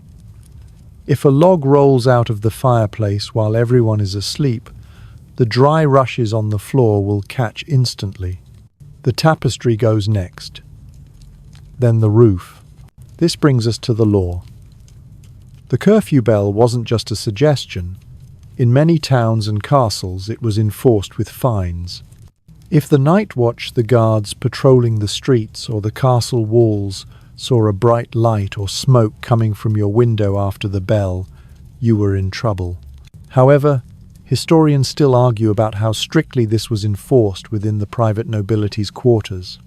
Some scholars suggest that the couvre-feu was primarily a tool for social control over the peasantry and the townsfolk, a way to stop people from working late, preventing unfair competition in guilds, and to stop drunks from wandering the streets.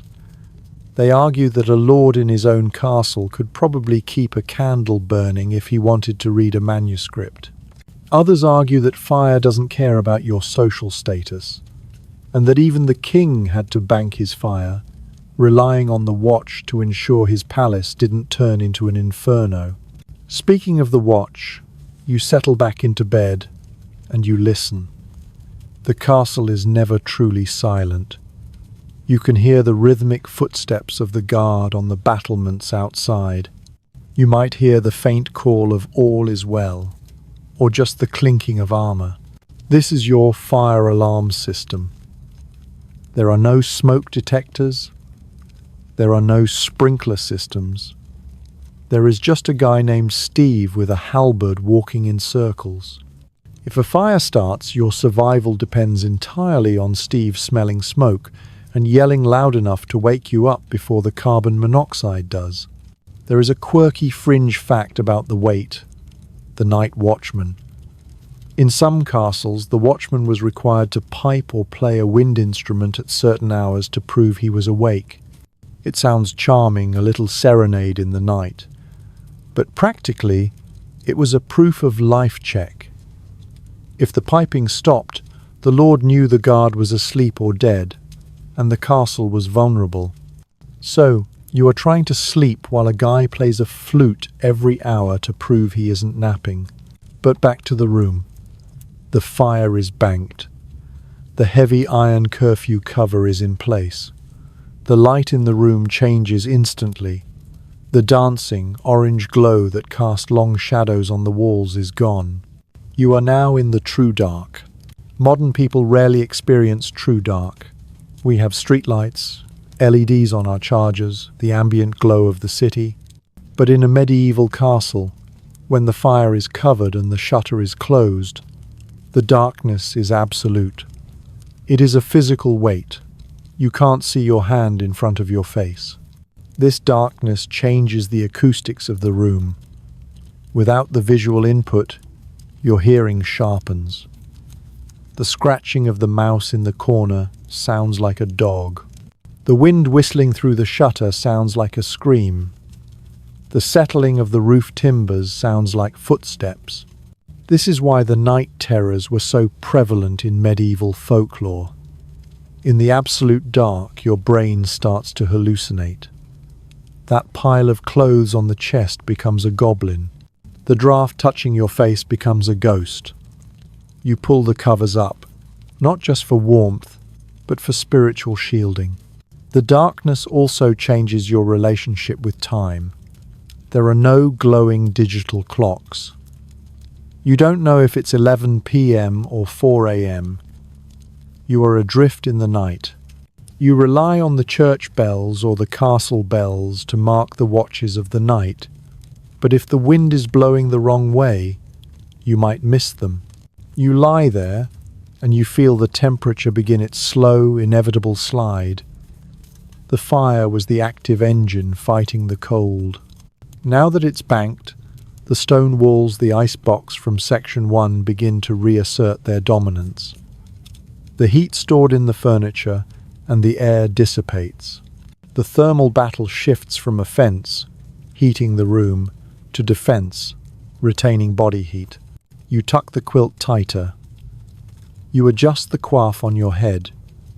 You make sure the dog is pressed against your shins. You take a breath, and you can feel the air is already sharper than it was 10 minutes ago. There is a specific medieval anxiety about the unattended fire. Even banked, it's a worry. Did you rake the ashes thick enough? Is the vent on the cover clear?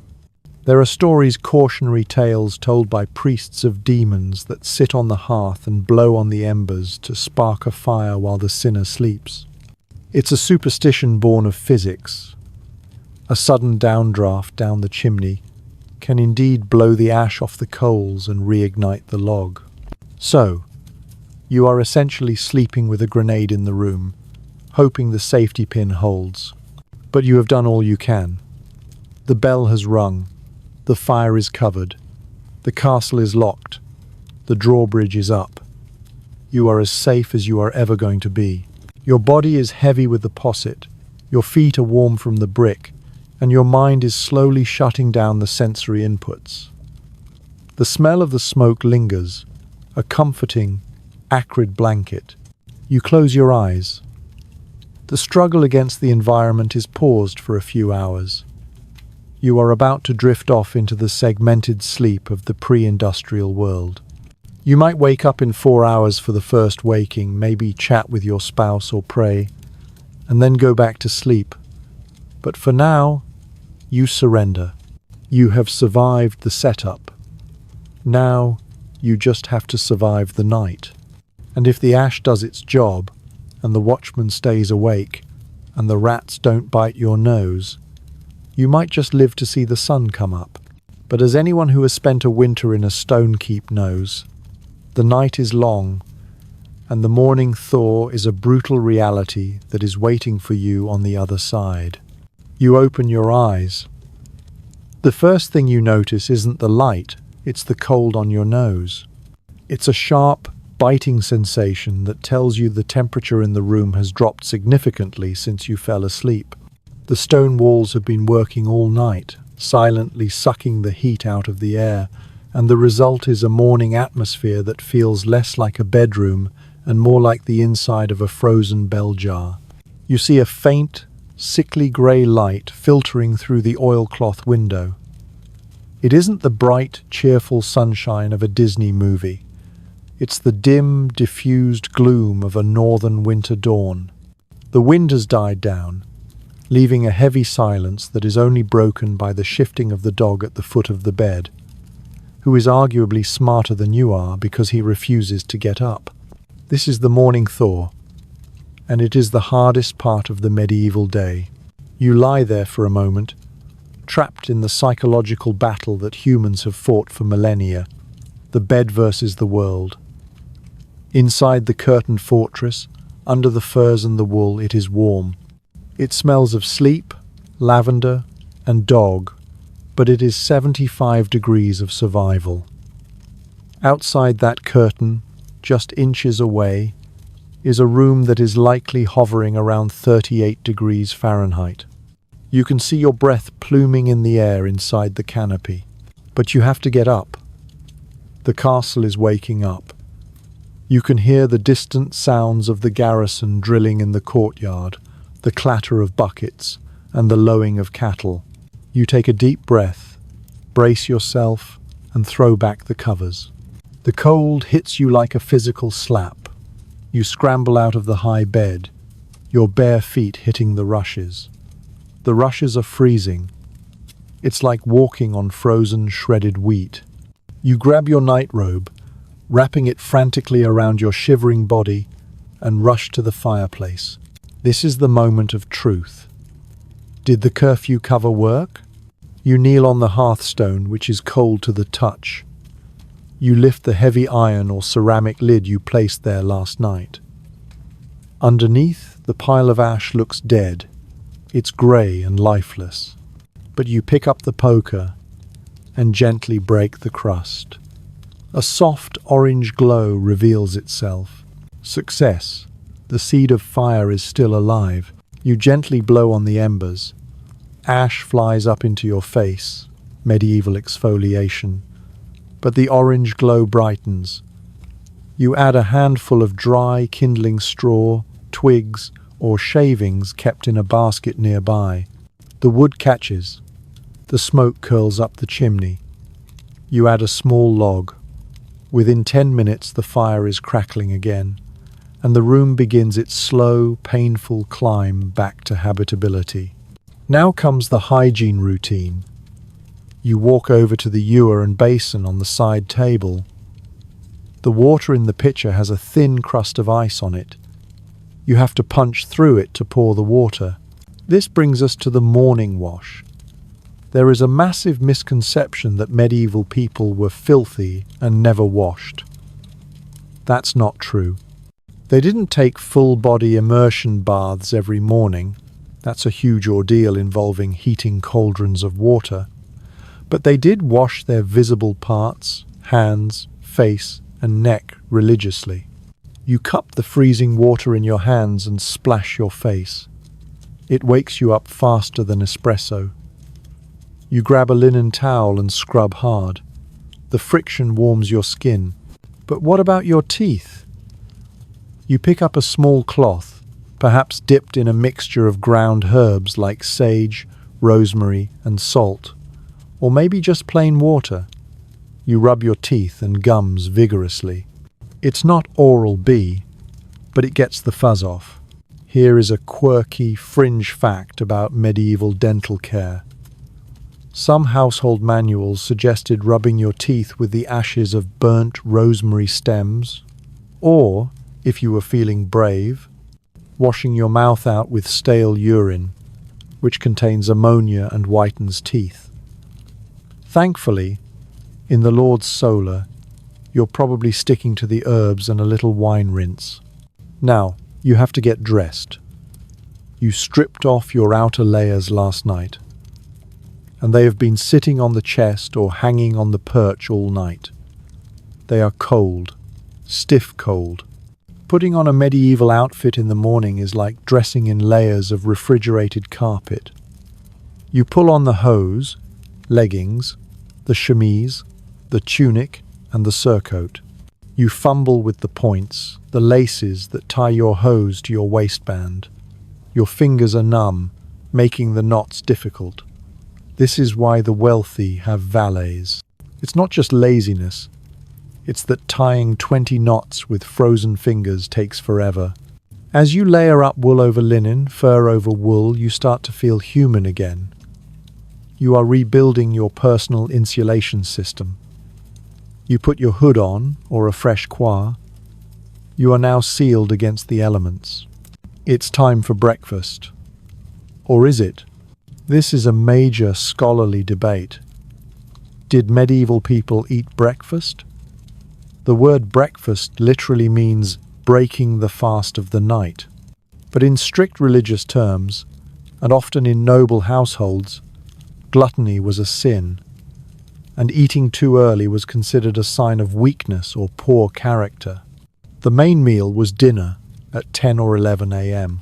However, most historians agree that while they might not have sat down for a grand meal of pancakes and eggs, almost everyone had a morning draught. You drink a cup of weak ale or wine. If you are a labourer, or if you are feeling particularly woozy, you might have sops bread dipped in the wine. It's liquid carbs. It settles the stomach and warms the blood. You choke down the soggy bread and the room temperature ale. It's not a latte, but it provides the calories you need to start moving. You walk to the window and unbolt the shutter. You push it open. The oilcloth is gone, or you push the frame open if it's hinged. The real air hits you. It is crisp, smelling of wood smoke and snow. You look out over the castle bailey. The world is white and grey. Below you, you see the breath of the horses in the paddock, the servants scurrying across the icy cobblestones with buckets of water, and the smoke rising from the kitchen chimneys where the cooks are already preparing the midday feast. You have survived. You realize that the castle is an organism that barely survived the night with you. The walls are cold. The water pipes, if there were any, would be frozen. The animals are huddled together. But the sun is creeping up. You turn back to the room. The bed is a mess of tossed furs. The chamber pot needs to be emptied, by someone else, thankfully. The floor rushes look a little sad in the daylight, but the fire is roaring now. The heat is radiating out, pushing the shadows back. You feel a strange sense of accomplishment. In the modern world, waking up is just a transition. Here, it feels like a victory. You fought the stone icebox, the drafty window, the smoke, the fleas, and the fire hazards, and you won. You are warm-ish, you are dressed, and you are ready to face the politics, the warfare, and the boredom of a medieval winter day. You walk to the door of the solar. You can hear the murmur of the household in the great hall below. You place your hand on the heavy iron latch. The metal is cold, but your hand is warm.